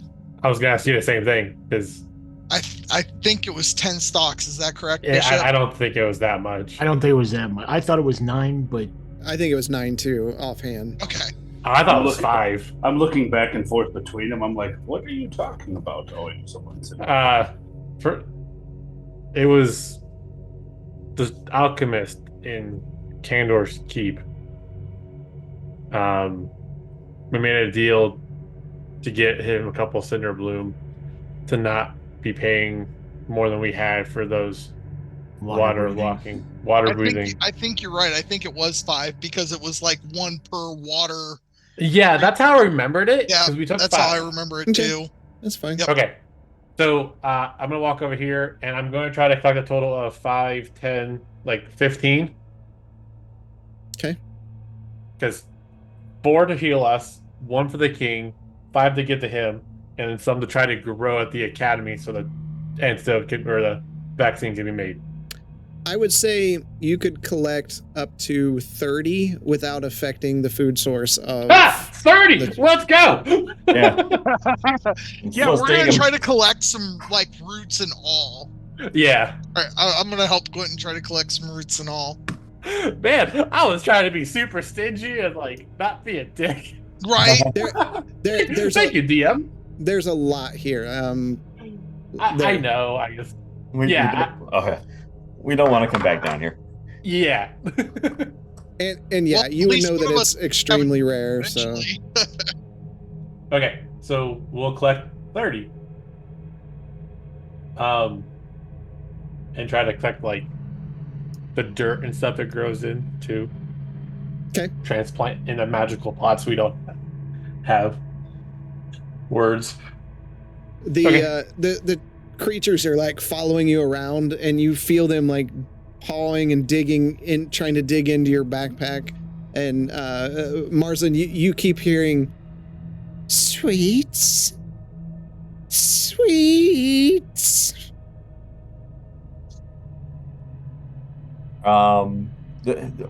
Does anybody have any more of those sweets? They're giving us that look. It's making me feel a little uneasy. And they're all around you while you're pulling these flowers. They're like, they're all just kind of like a big dog leaning in on you. I'm gonna take one of the flowers and like hand it to them. Like, do you want this? And they push it to the side. You just hear sweets. I do not eat, so I do not have rations. I think I might have a couple, and I'll pull in my bag and dig out a couple sweets to hand to them. And as they paw at Bishop, it's like nails on a chalkboard as the claws just kind of go down the side of the metal, just and it's echoing in the cavern. Sweet. Please do not do that. That's a little ear piercing. You said you threw the sweets that you had down? Yeah. A couple of them run over there and pile over at him and start eating them.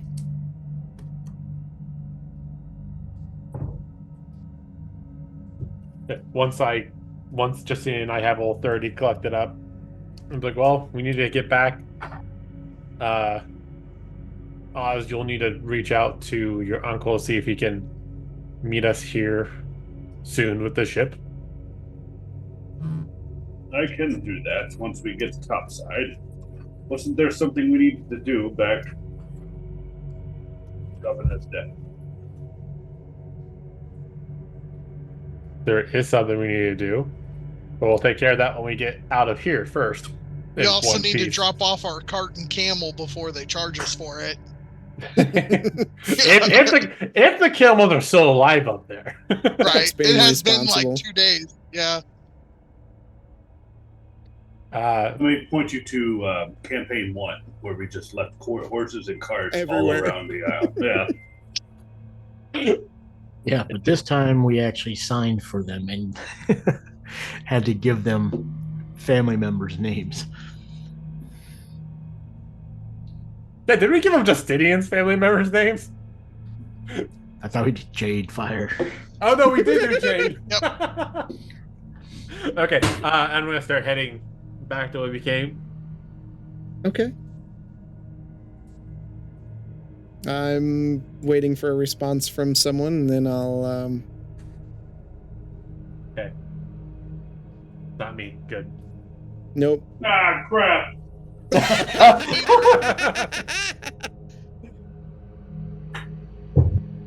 All right. I am.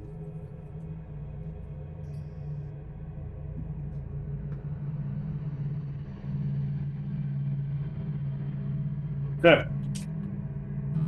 Well, when I'm. Yeah.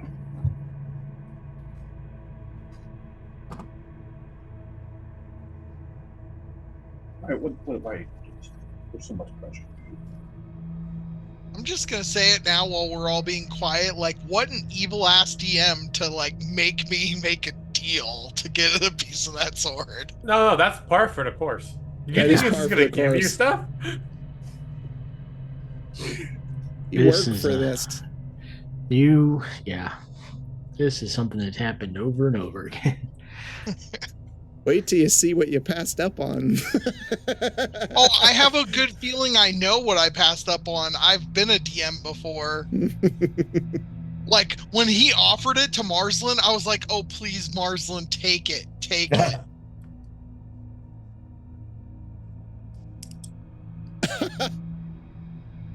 Okay.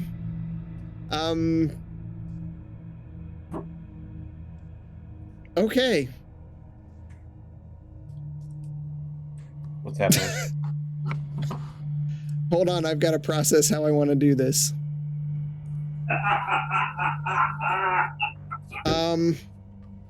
Oz, give me a sleight of hand check. What is happening?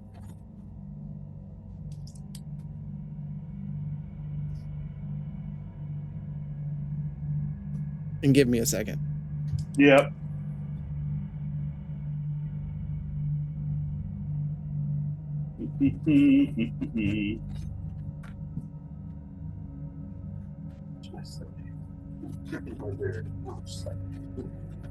There you go. Everyone sees everything. Uh-huh. Is that a 2? This is a 2. That one. Okay. So as you all are walking back up, you see Oz like pull out this spear that he has, and he just chucks it over into the lava. Okay. Why did you just do that? Wait a minute. This was the magical one that we got from No, this is a new one. Smyrna? No, it was the old one. Oh, That's what I said. It was the old one. That's why I'm like, the old one. I'm going to. oh, I just saw that one. I just saw what you said. Never mind. Spoiler. I'd like the jury to strike that from the record. Is he not throwing it? He did throw a spear right into the lava. Okay. But And Can it I just- reach out with Mage Hand and try to pull it out? It just immediately catches on fire and starts burning. I mean, it's a spear, okay. but yeah. Us? Wait, spear or halberd? Spear. I don't remember any spears for him. Only halberds. Why did you just throw that into the lava? Did you think we weren't going to notice you chucking a stick into the lava? Monster. I look over the lava. Don't need it anymore.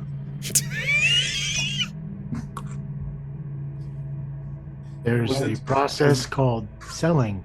Was it weighing you down terribly? It would have been. Would have been very convenient.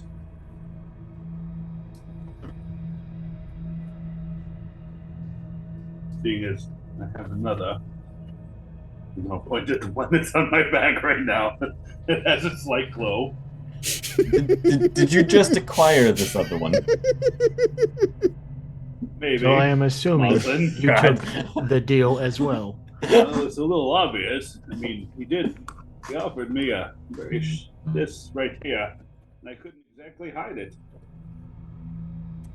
So, Well, certainly not now. no. What? Oz, you This are is- just such an unbelievable asshole.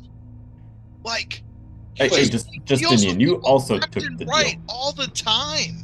What? Uh, Huh? I'm sorry, Justinian. Have I upset you? I mean, I don't understand. Like, is the proper course of action tears? I mean, because I could do that as well.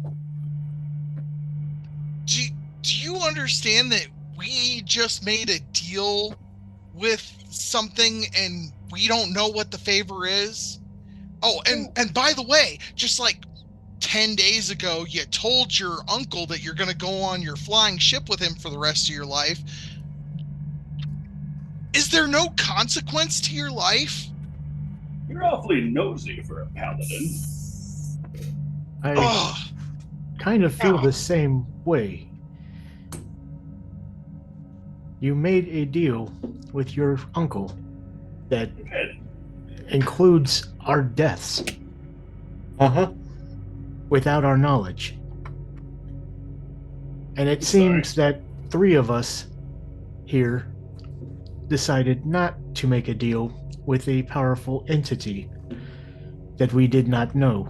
Yet you did, and are casually acting like it was no big deal. Well, okay. I like it. But how are you going to fulfill your contract to your uncle and to this fire demon that we just made a deal with? When he calls on his favor, then I will, my uncle, that I must fulfill my end of the bargain. It's very simple, Justinian. I asked the deity and ensured that I would not be killing anyone innocent or any small children, so it should be fine. And you're just taking his word for it. Well, yes. You were just complaining about wanting to die not a week ago. Mm-hmm. Oh, Do you not see the confliction here? No, not at all. Because if I die, then I don't have to fulfill that favor.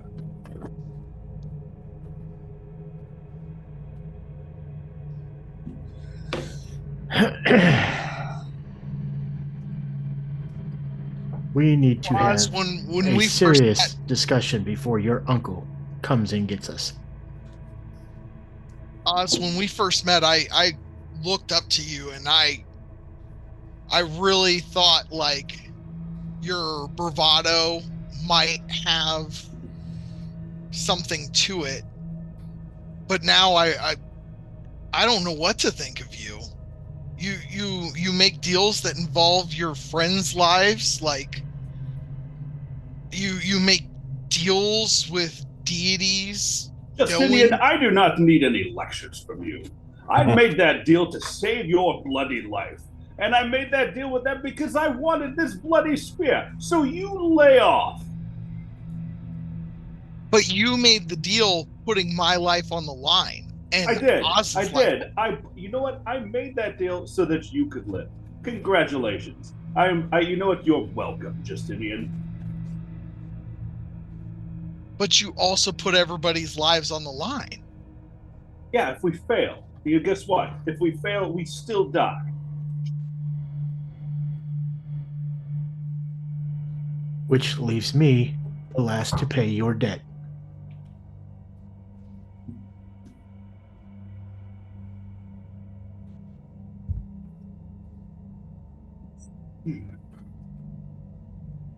your situation is something that I cannot wrap my head around, Bishop. And for that, I apologize. But the rest of us were dying, and that was the best course of action.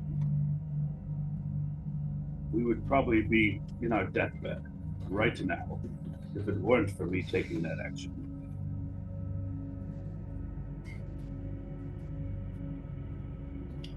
I think the problem here is you're not realizing the consequences to the choices you have been making.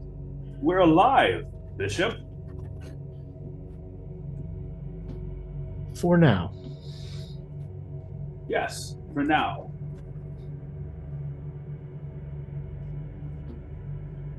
The only one who's going to pay for any of these actions is me. I'm the one who has to go back to my uncle. I'm the one who has to go fulfill this favor back to whatever that fire creature's name is. Ifritar, sure, yes. And I'm the one who has to pay for it. None of you. You all reap the benefits of me giving myself to my uncle. No You're one welcome. asked you to do that. We have tried to discuss with you a way around that. We also don't know for sure that whatever this Ifritar asks of you won't somehow trickle down to us. There's a lot that I don't know about, Auslin, but I still have to make choices. And that choice saved our lives. Maybe if you picked up a book or two, there would be less that you didn't know. I'm just going to stare at him. Woo, he just dropped the microphone.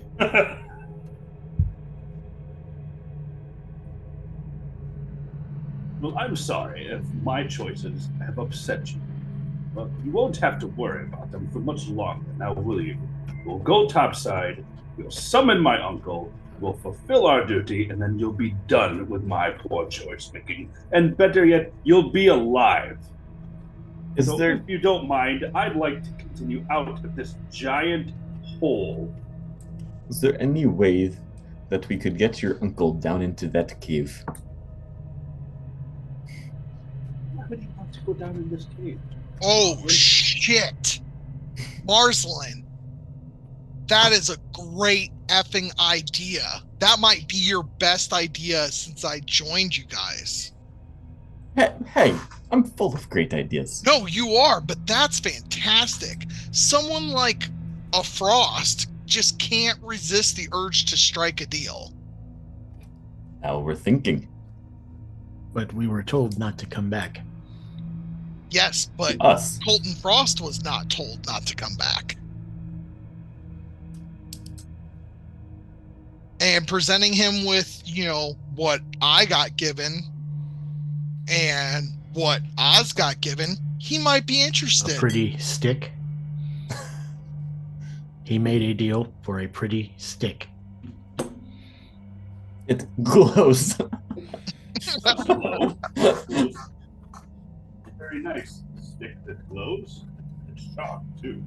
I'm just trying to think of the possibilities of leveraging the things that Colton can't resist to help ease our predicament.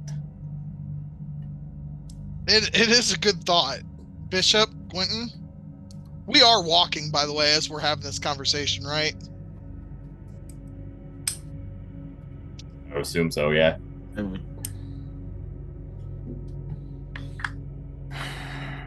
mean, we wouldn't have made it very far since you guys were talking, and you didn't recast Spencer's floating disc or whatever it was to get Bishop across. You're muted. Yeah, we can't hear you. You're not to that point yet. You're just walking right now. So. Angrily walking. I mean, Quentin, Bishop, what do you think about sending Colton down here? I have no opinions, because sending him down here means 2, 3, 4, 5 days before we can fly out. Because his crew's not going to go without him. This is true. It could potentially be done in the future. I'm just thinking out loud. Yeah. Are you And- all? I'm sorry, but the benefactor, who is flying our plague-ridden rear ends around all of these isles, you want to lure him into a cave. Well, once What? we have, hopefully, assuming this cure does work, we won't be as time pressed and in need of this crazy attention drawing flying ship. Ah, well, good. Once we go back, summon my uncle, fly back to the governor's den, fly back to Candor's Keep, develop a cure for the plague. You can have that conversation with him and say, "Why don't you go journey into Tanasembra? There's something really neat for you to see." Oz, have you pondered into the future and what you're going to do after we secure this cure? Yes, I am doomed to go back to my uncle. Have I already belabored this point enough? I think what Marsland's trying to get at, Oz, is I don't think there's a single person in this group that wants to see you go. Unlike yourself, the rest of us haven't given up on that inevitability.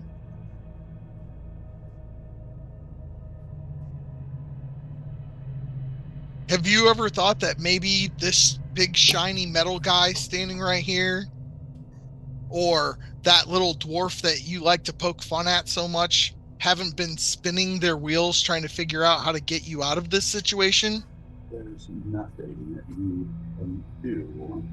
I have asked and made and given him my word, and he has fulfilled his end of the bargain so far.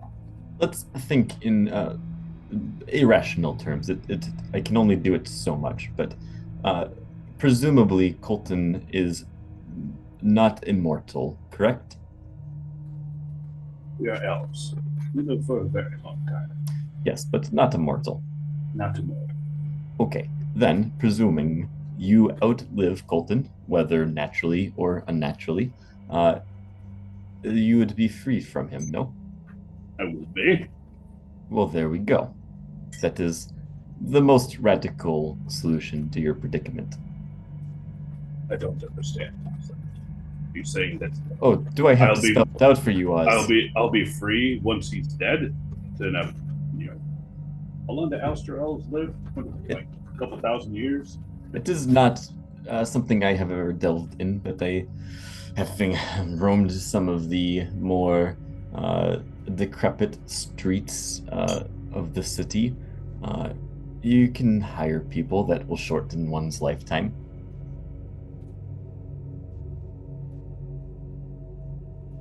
I'm sorry, but who's the nefarious person now making poor decisions? No. He's talking to the rest of the group about decisions which affect the rest of the group.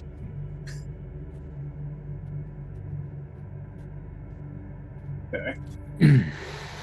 I'm simply saying, Oz, you just said that there is no way that you can escape this binding contract you've made, but I've just presented one drastic, albeit, but possible option. Murder is rather drastic, I would agree, Marsland.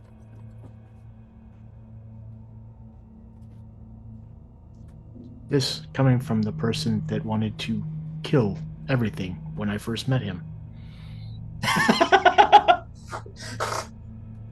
Not everything. I can name on my 3 fingers, maybe, what you didn't want to kill. Need some more fingers.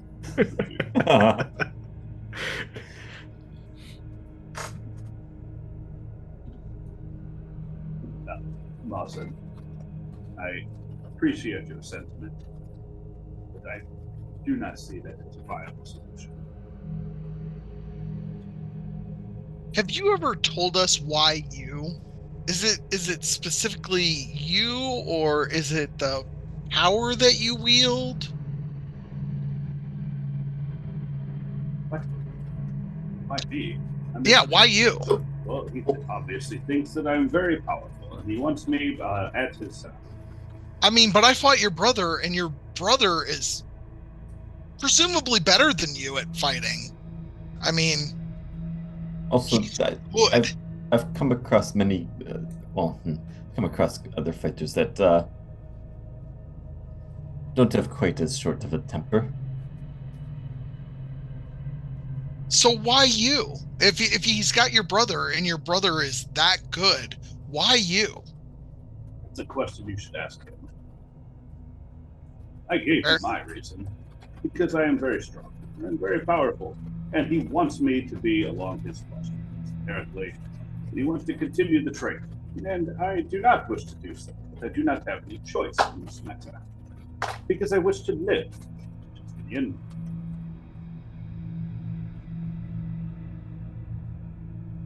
Very well. I guess I will just ask Colton when he gets here. It's a good idea.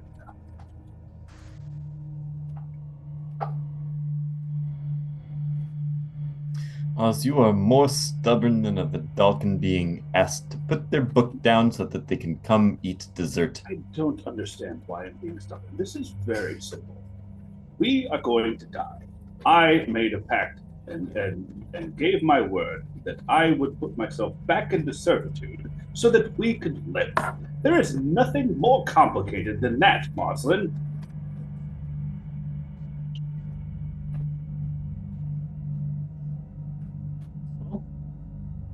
I don't know. I guess if that's what you want. No, it's not what I want, but it's the only choice in front of us. I I want to go under servitude? No. No, I did not journey for years after running away from my uncle just to save and like, oh man, he really wasn't that bad of a guy. Let me go back to the type of training that I went through. I would like to go to servitude. I do not wish to be free. No, Marcel, that was not my choice. But your lives but it were was more your important choice to me than my freedom, and so I made a choice.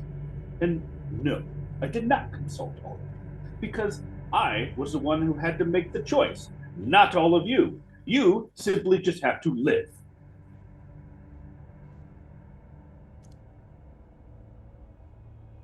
This logic does not compute with me. I'm having a terrible time following this. Let me just. I need to play that back in my head a couple times. I was on the deck when you and your brother spoke. I heard the conversation that your brother wanted you to be the leader. Are you telling me that you couldn't get the rest of the Frost Reavers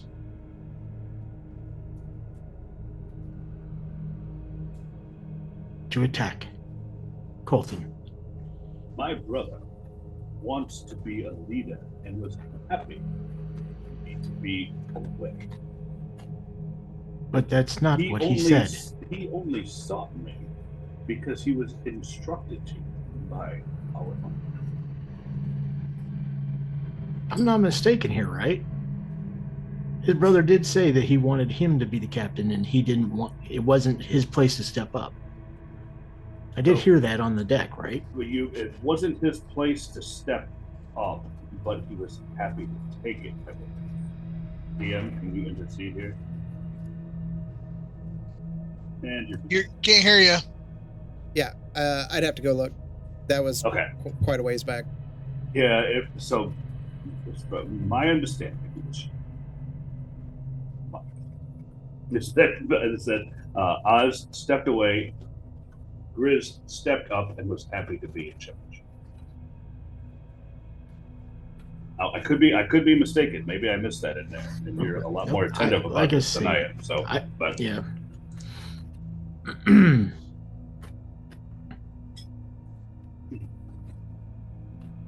I don't want to be a leader of the Frost Beacons. I don't want to finish up my training as the Frost Beacons. I do not care for it at the beginning. I do not care for it now, Bishop.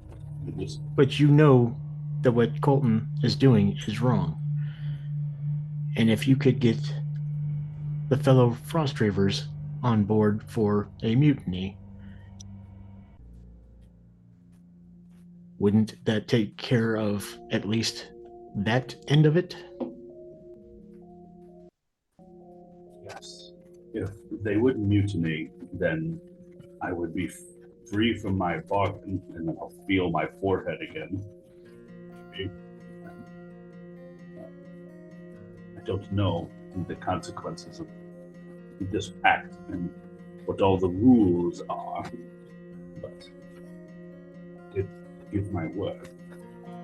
It is just another option. I'm sure Colton could not take all of us on. Probably not. But I still have the power to say no if he asks me to do something that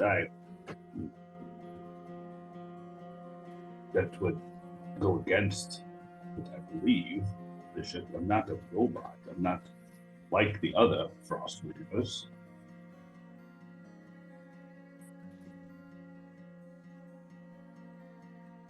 He asked me to go and do something that I frankly think is right, and I want to do it.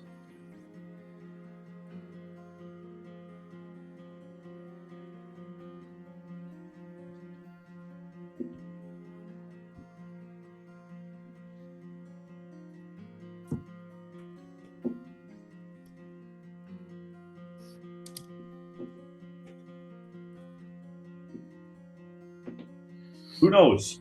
Maybe I'll have another chance to get away from him. Or maybe he will die of an unfortunate accident by some strange hired henchman that's of unknown origin. But as of right now, I've given my word, and I will keep my word because keeping my word means that you all live. After that, we'll figure it out. You're still my friends. Are we not? Absolutely. Okay. Well, once we fulfill our bargain, figure out what we're going to do from there. Maybe we will separate for a period of time. I don't know. I just know that for right now, our life is on the lines. I'm not feeling particularly well. Are you? Moslin? Winton? Justinian? Mm-hmm. So, our immediate concern is being free of this plague. All we are saying is don't give up hope and keep your eyes and ears open for opportunity. Yes. Just don't want you all to die because I sought an opportunity to be free of the weekend. Well, You understand? we certainly aren't going to live if we don't get out of this cave. Yes. This passage is much longer going back out than it was going in. We've just been going in circles. You didn't talk on the way down. You did say it was a long way down. I did. That's true. Every transition was a long travel down. Just walked in silence for 6 hours. Y'all could have said something. Who farted? So does jumping real quick back, does the hilt and the piece of the blade that I have, does it look like the bottom part of the blade where it would hook into the hilt? How much time have you spent looking at it? That would be the thing.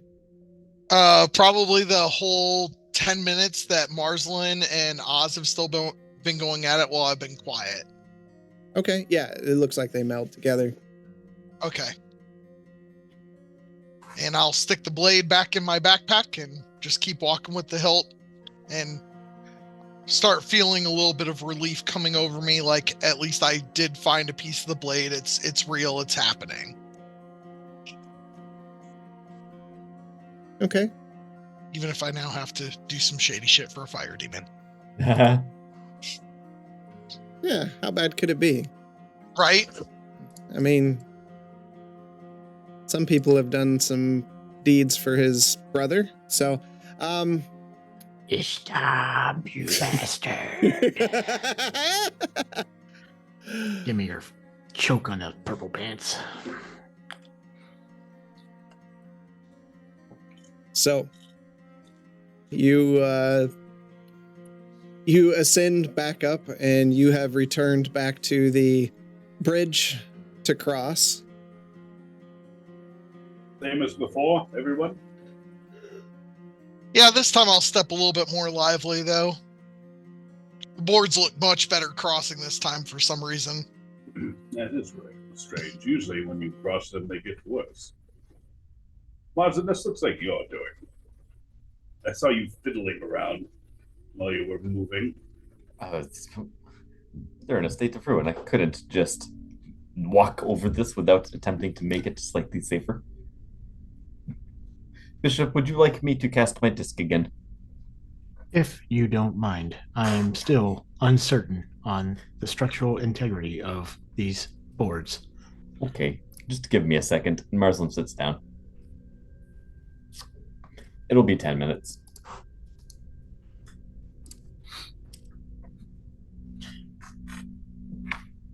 Okay. So you all are going to follow the same methodology, so we'll go ahead and have you cross here. I'll burn another charge of whatever it is, the Starlight Step. Ooh. Okay. You going to continue walking up? Yes, let's go. Okay. I don't think at this point, like, we're gonna stop for anything, right? Like, except for the last funeral rites that Bishop and Gwenton didn't get to do. Yeah, that's what I was going to ask. I was going to say, each transition was like, what, 1-2 hours between? Yeah. Oh, yeah. So it's going to take us like 8 hours to get back to the top of this thing. Right, not including like the 4 bodies that you and Gwenton said that you were going to do last rites on when we went back up, so. It's been several hours at this point because, like, you started the morning, you traveled down, that was a couple hours, you did the stuff there, and then you're heading back up, so it's probably been 6 hours at least that has gone by. Probably 8 now because you're in the next level.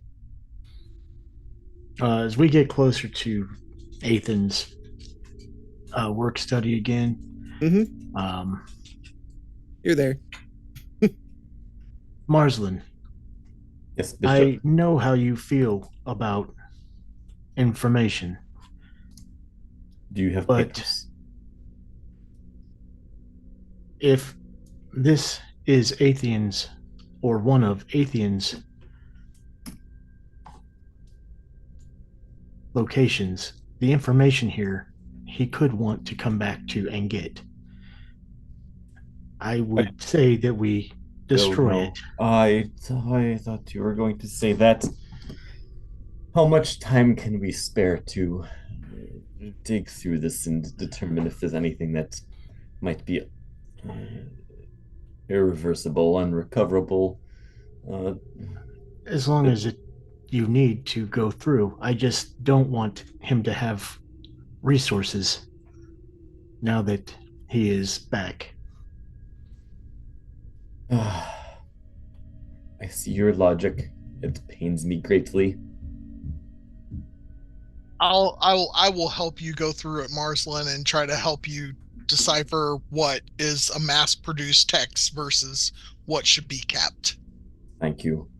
Bishop, could you help as well? I can. Oz, it looks like there's a comfortable seat over there. The rune? No. I was told not to get near that room, so I will not go near it. No, I'm not saying the room. I understand time is of an essence, but knowing that he is back in the world, this is important. Yes, we should, at the very least, take a catalog of the books that are here. I think it is unlikely we will be able to capture all of the knowledge, but if we know at least what was being worked on, that could prove to be helpful.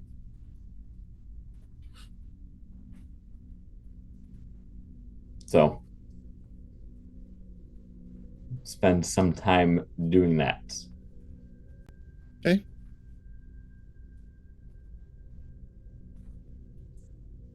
Do you need us to roll anything for that, or? No. So 4 days later, when Marsland's done going through books, We've all died. I'd like to sit around and stare at my spear for a bit and get more acclimated to it. okay. It's become attuned. All right. You stare at your spear in the corner by yourself.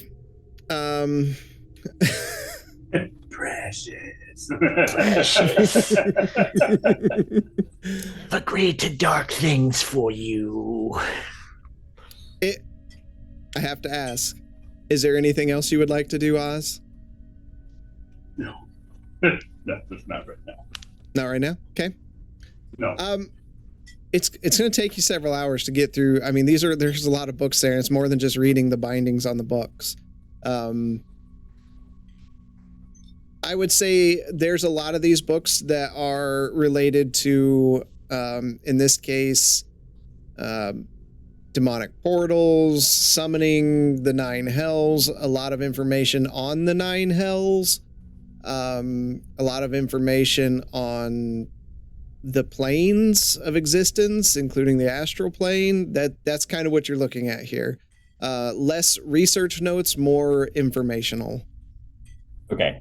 I'll prioritize anything that it does seem to be research, and generally taking note of the disciplines of study that he was looking at. If it seems like there's anything in here, books that I might think would exist at the academy that seem to be like a text that would just exist, spend less time on. Anything that looks to be more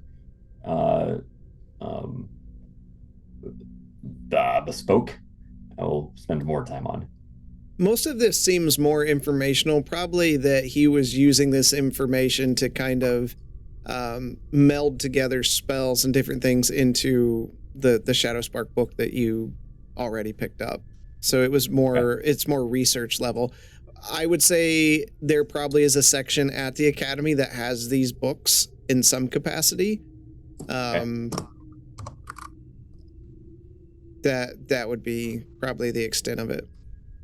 Okay. Sorry, I didn't want to waste anybody's time. Nope, you're fine. In that case, I will note down. I won't spend much time on actually the contents of the book. I'll note down what the books were. If there aren't many leftover journals or notes on the desk, even. No. Okay. Then I won't spend a ton of time actually. I'm not trying to read these texts. Only trying to find. Yeah. But just getting through all of them is going to take several hours. So I would say at minimum, you're going to spend 4 hours with both of you going through them. Okay. You mean all 3 of us? All 3 of you. Whoever's all going through the books. Okay, well, while we're doing that, I'm going to bring up Gwynton. Any theories on what we've discovered about the gods going missing? You have said you have spoken to 2 Silver. And obviously, Justinian has spoken to another deity. We already know that Marsland's friend had a theory on how they disappeared, or someone might be making them seem gone. That could be plausible. Last time I talked to True Silver, it seemed either like she was in a war, the gods were in a fight, or something else drastic was going on. But so maybe they haven't left. They've just been occupied. I would think that. I feel like if the gods would have left, I wouldn't have any powers right now. I wouldn't have a connection with her.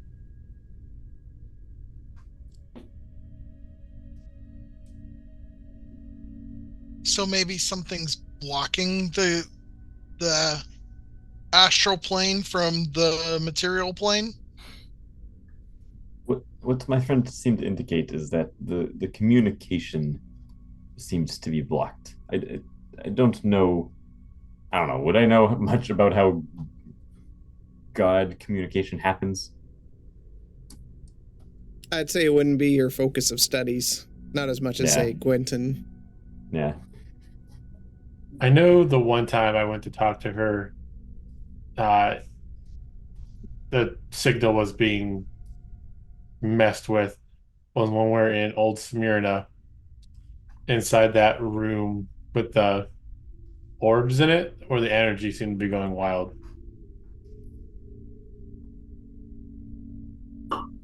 But I have talked to her once since then, and it didn't. Last time I talked to her, it didn't come through like that, right? I could make out what she was saying. Not the last time, but I think it ended abruptly. Okay. That last time I talked to her, it wasn't like that, but she did just stop talking abruptly on me. That seems consistent with what I've been told. Oh, maybe they don't know about the suffering of their followers.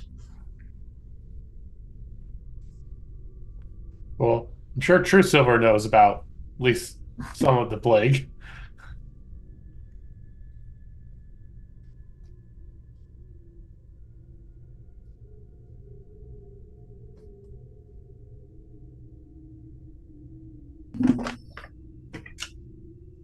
I just find it odd that all of this is taking place at the same time. And then, according to the king here, Atheon was also working with someone else we did not know. It's totally possible everything is planned where he's somehow cutting off communication with the gods, spreading this disease. Then who knows what else? There could be something else going on too. I am starting to feel that the plague might have been Distraction. distraction. Yes, isn't that what they had said earlier? It probably is.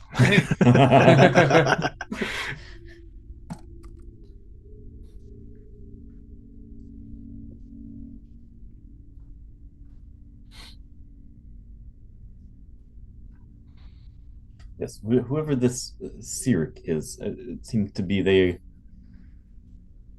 are behind a lot of this, and the Shadowsparks are working with Cyric, so it might behoove us to find out more who this is and what their motives might be. Did you identify what that active circle is the last time we were here, Marslin? The one that did narcotic damage or necrotic damage? No, that was That around was staff. that was the staff. Yeah, that was Yeah. the one around the staff. But there's that green one. I believe we didn't mess with at all. I think we just like identified it as confirmed it is magical. I don't think we actually identified anything further No. from it. You got it mixed up. The south one was necrotic. You never identified the type on the north one. Okay, because on my screen the green Oh yeah, right. one that's still moving and swirling. It is. The north. It's still there. It was never dispelled. Well, he dispelled one of them. It is The, the staff one one. with the staff. Okay, Yeah. right. Okay. So, can I cast Identify on the southern circle? It's necrotic magic. If you want to cast that on it, it's.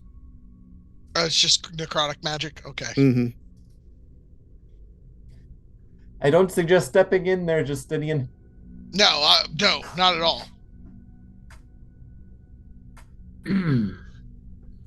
Well, I suggest this is as good a point as any to rest and then continue on.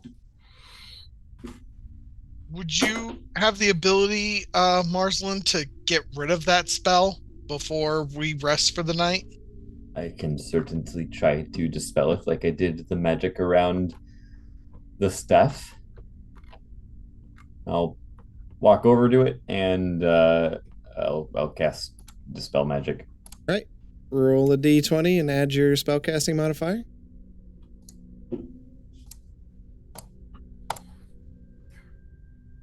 You can do it. Sick. 6. Nothing happens. Well, let me actually also roll my Yeah. 46. All right. 46. Assuming that's good. Oh, you're good. Yeah. This appears You're to good, be, just not good enough. this appears to be the magic above my level.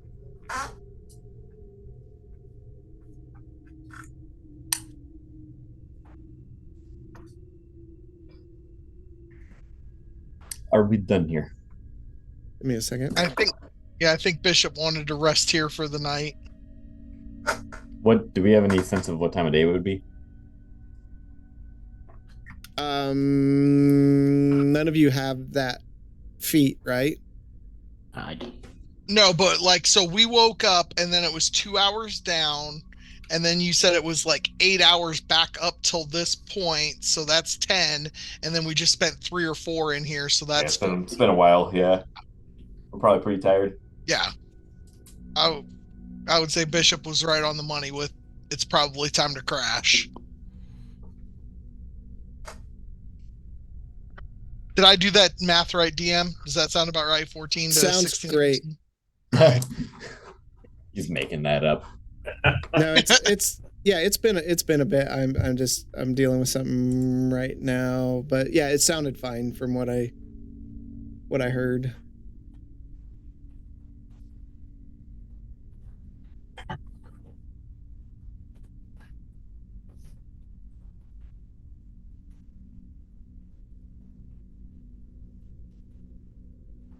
Just give me one. Yeah, it's a good time to camp.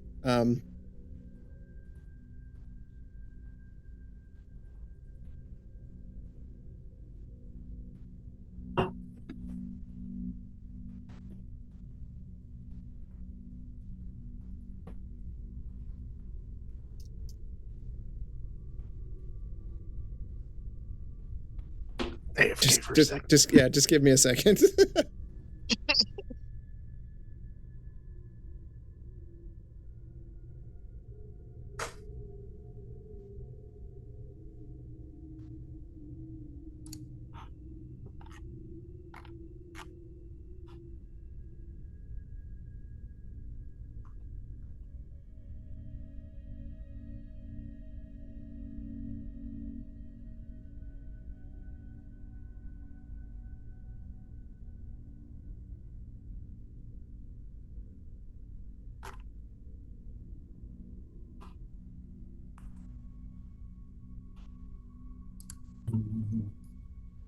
Okay.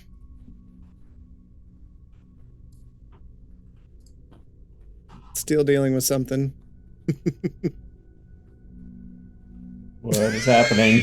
Oh no! Okay. Okay. Oz is in the corner. With his Oh no. and you all see a flash of light, and standing in the room with you is like an elven knight. He's clad in armor. He has a sword at his side. He's got like the long blonde hair and light blue eyes, and you see him stand to attention and salute Oz. At your service, sir. Excuse me. At my what?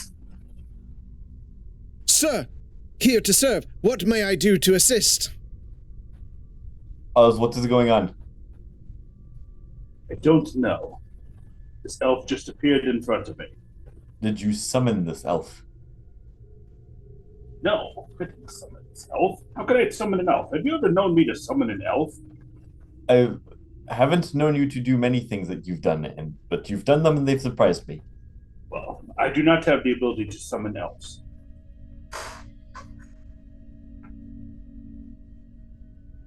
Well, it clearly seems to be addressing you. Well, apparently we have an ally. Maybe it came from this little portal down here that I was sitting next to. Maybe I should have stepped in it. Oslin, Wait, which portal? Not the necrotic one. the one at the south. I don't know if it's necrotic. Oh, it came out of the It south came portal? out of the necrotic portal? No, I mean, it just appeared. Oh, It okay. could have came from the necrotic portal. I don't know. I would be very concerned if it came from the necrotic rune.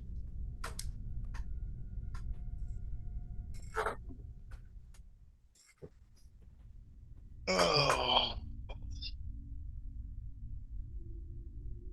Well, my dear elven friend, Yes, sir. well, you are free to stay here. We're stand watch. We'll stand watch. We're going to rest. Why don't you stand watch? Right by your side, sir. What is your name? You haven't given me one yet, sir. Excuse me. What? Are you sure you didn't summon us? I don't know how to summon elves. I am an elf. It's like summoning your brother. I can't summon my brother. Is this like a fully grown, Yes. full set? Can- I'm gonna walk over to the elf and inspect it for a second. Mm-hmm. And after a second of looking at this elf, I'm gonna reach out and touch it and see if it's real. He just kind of pushes forward as you shove him.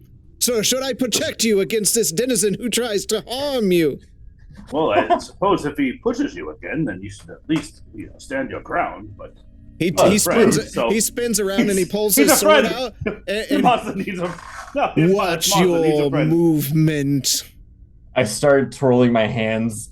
There's a little bit of flame. Oz, what is happening? I don't know what is happening, but he is clearly in our service. I don't think that you should do whatever you're about to do.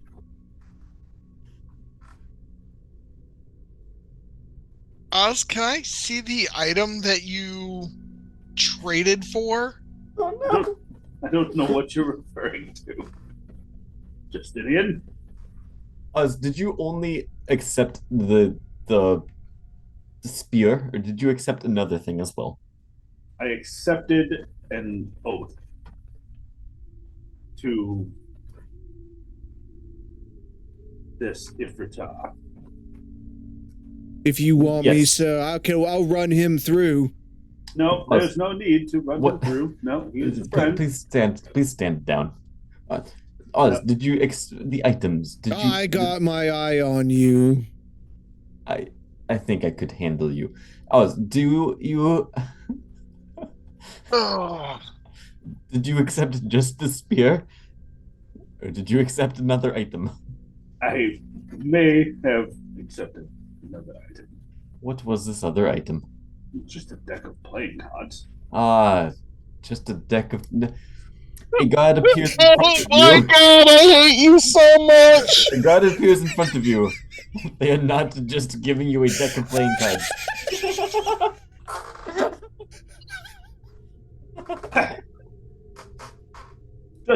Just a deck of playing cards. See, I Did drew you two.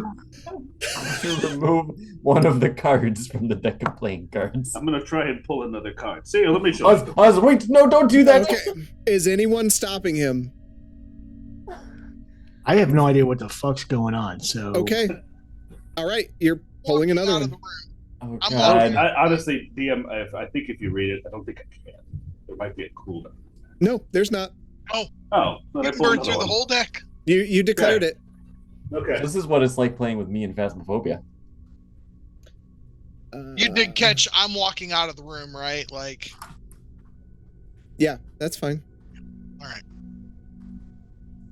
Okay, give me a sec for this one.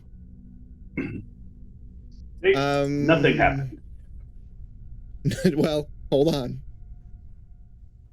That's not entirely true.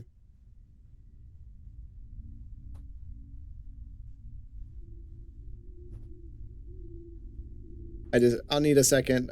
You guys can conversate about this as he pulls up a card and shows you. So, and it has the symbol of a key on it. so nameless elf. Oz, why did you just pull another card out of this deck? Because it's just a deck of playing cards. It is not.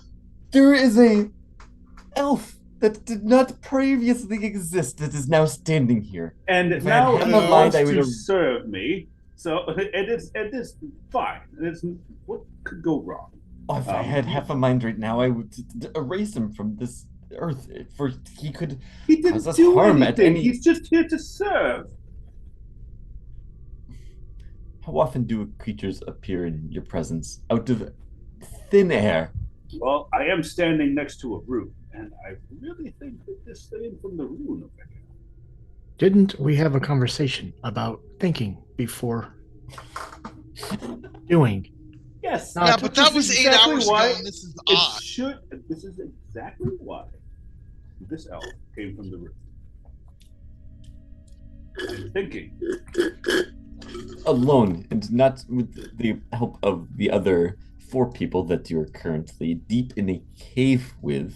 As he Yes. as he pulled that card out, just out of thin air, you see some sparkling magic, and this whip just forms and drops right in front of him. Look at what's coming from this portal. We should stay in here longer. I have no words for you. Should I give you the large object and let you just roll it around the room Oz, willy-nilly? I don't think we know about the large object, do we? Yes, because We we've did- dropped it twice We did. and things have happened. wait, who is? You're in possession of that? I'm in possession of that.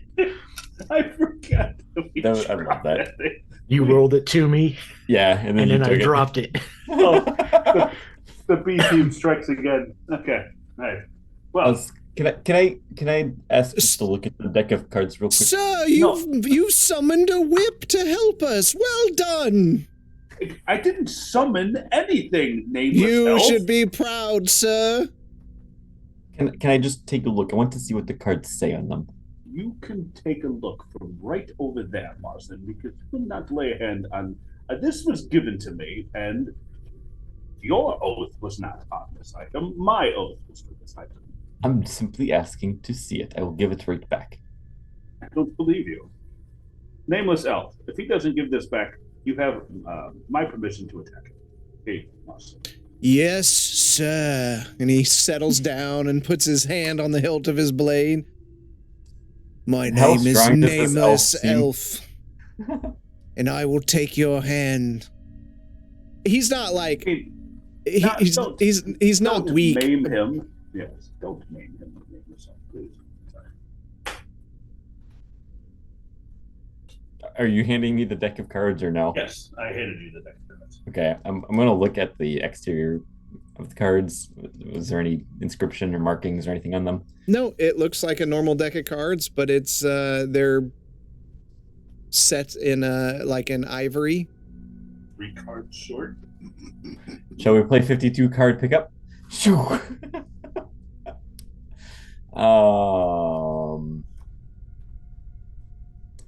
Oz, I'll give this back to you. Thank you. What? Hey, not so Nameless quick. elf, stand down, and I hold out my hand. I will give this back to you on the condition that you warn us before pulling a card out. Now that doesn't mean you have to give permission for me to draw a card. You just want me to warn you. As long as I can be at least 2 buildings away by the time the card leaves the deck, yes. I don't need to give you permission. That is perfectly fine. Yes, I will warn all of you. I will be able to do it better. I will warn everybody. Not as you are pulling it. Before you pull it. Before you pull it. I'm immediately rather curious. You should have seen the first set of cards. And I'll hand the deck of cards back. Are you shuffling cards? Yeah, I a deck that relates to this. Yep. Oh, of course you do. Mm-hmm. They have a whole table for this, so please don't look at the table. Yeah. I started reading it, and then he was like, "Hey, let's keep it a surprise." So I don't know anything other than the first one. He did the same with the dodecahedron. He's like, it says what it all does, but don't look. Yeah. Well, nameless. What's the dodecahedron? Show him. Dodecahedron of Doom is what It's it was hilarious. Didn't it shock Bishop when you picked it up or something? I think he rolled it to me, and then it set off an electrical charge, which, Yeah. as I picked it up, which is why I dropped it, It set off another thing. set off another thing. Is that the only 2 times it's been rolled? Yes. Mm-hmm. Could I give it a try sometime? I don't know if Bishop's bringing it back out ever. Uh-huh. Okay, fair enough. I just thought I'd ask. Nameless elf. Sir, You need a name. I thought my name was Nameless Elf. No, it is not nameless elf. I will think of the name while we rest. You stand watch, please. Yes, sir.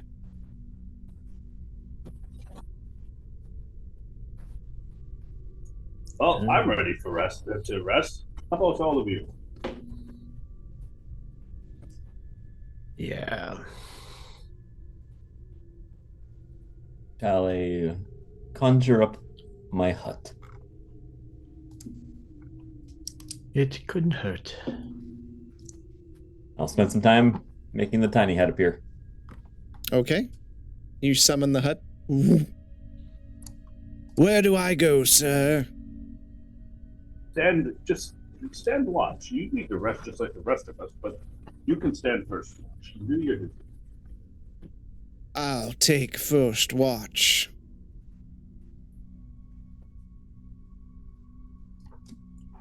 Or my name isn't Nameless Elf.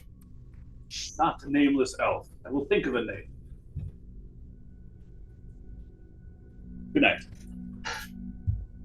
Sleep well, sir.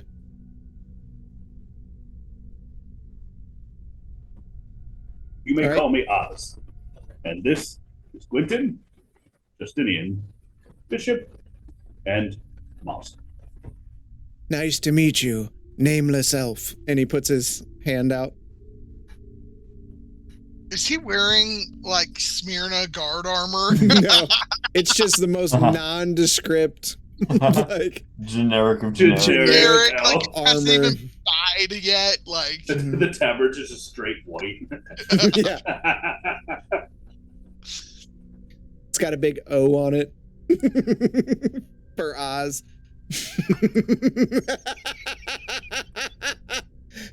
O, little Z. Yep, a little Z on the inside.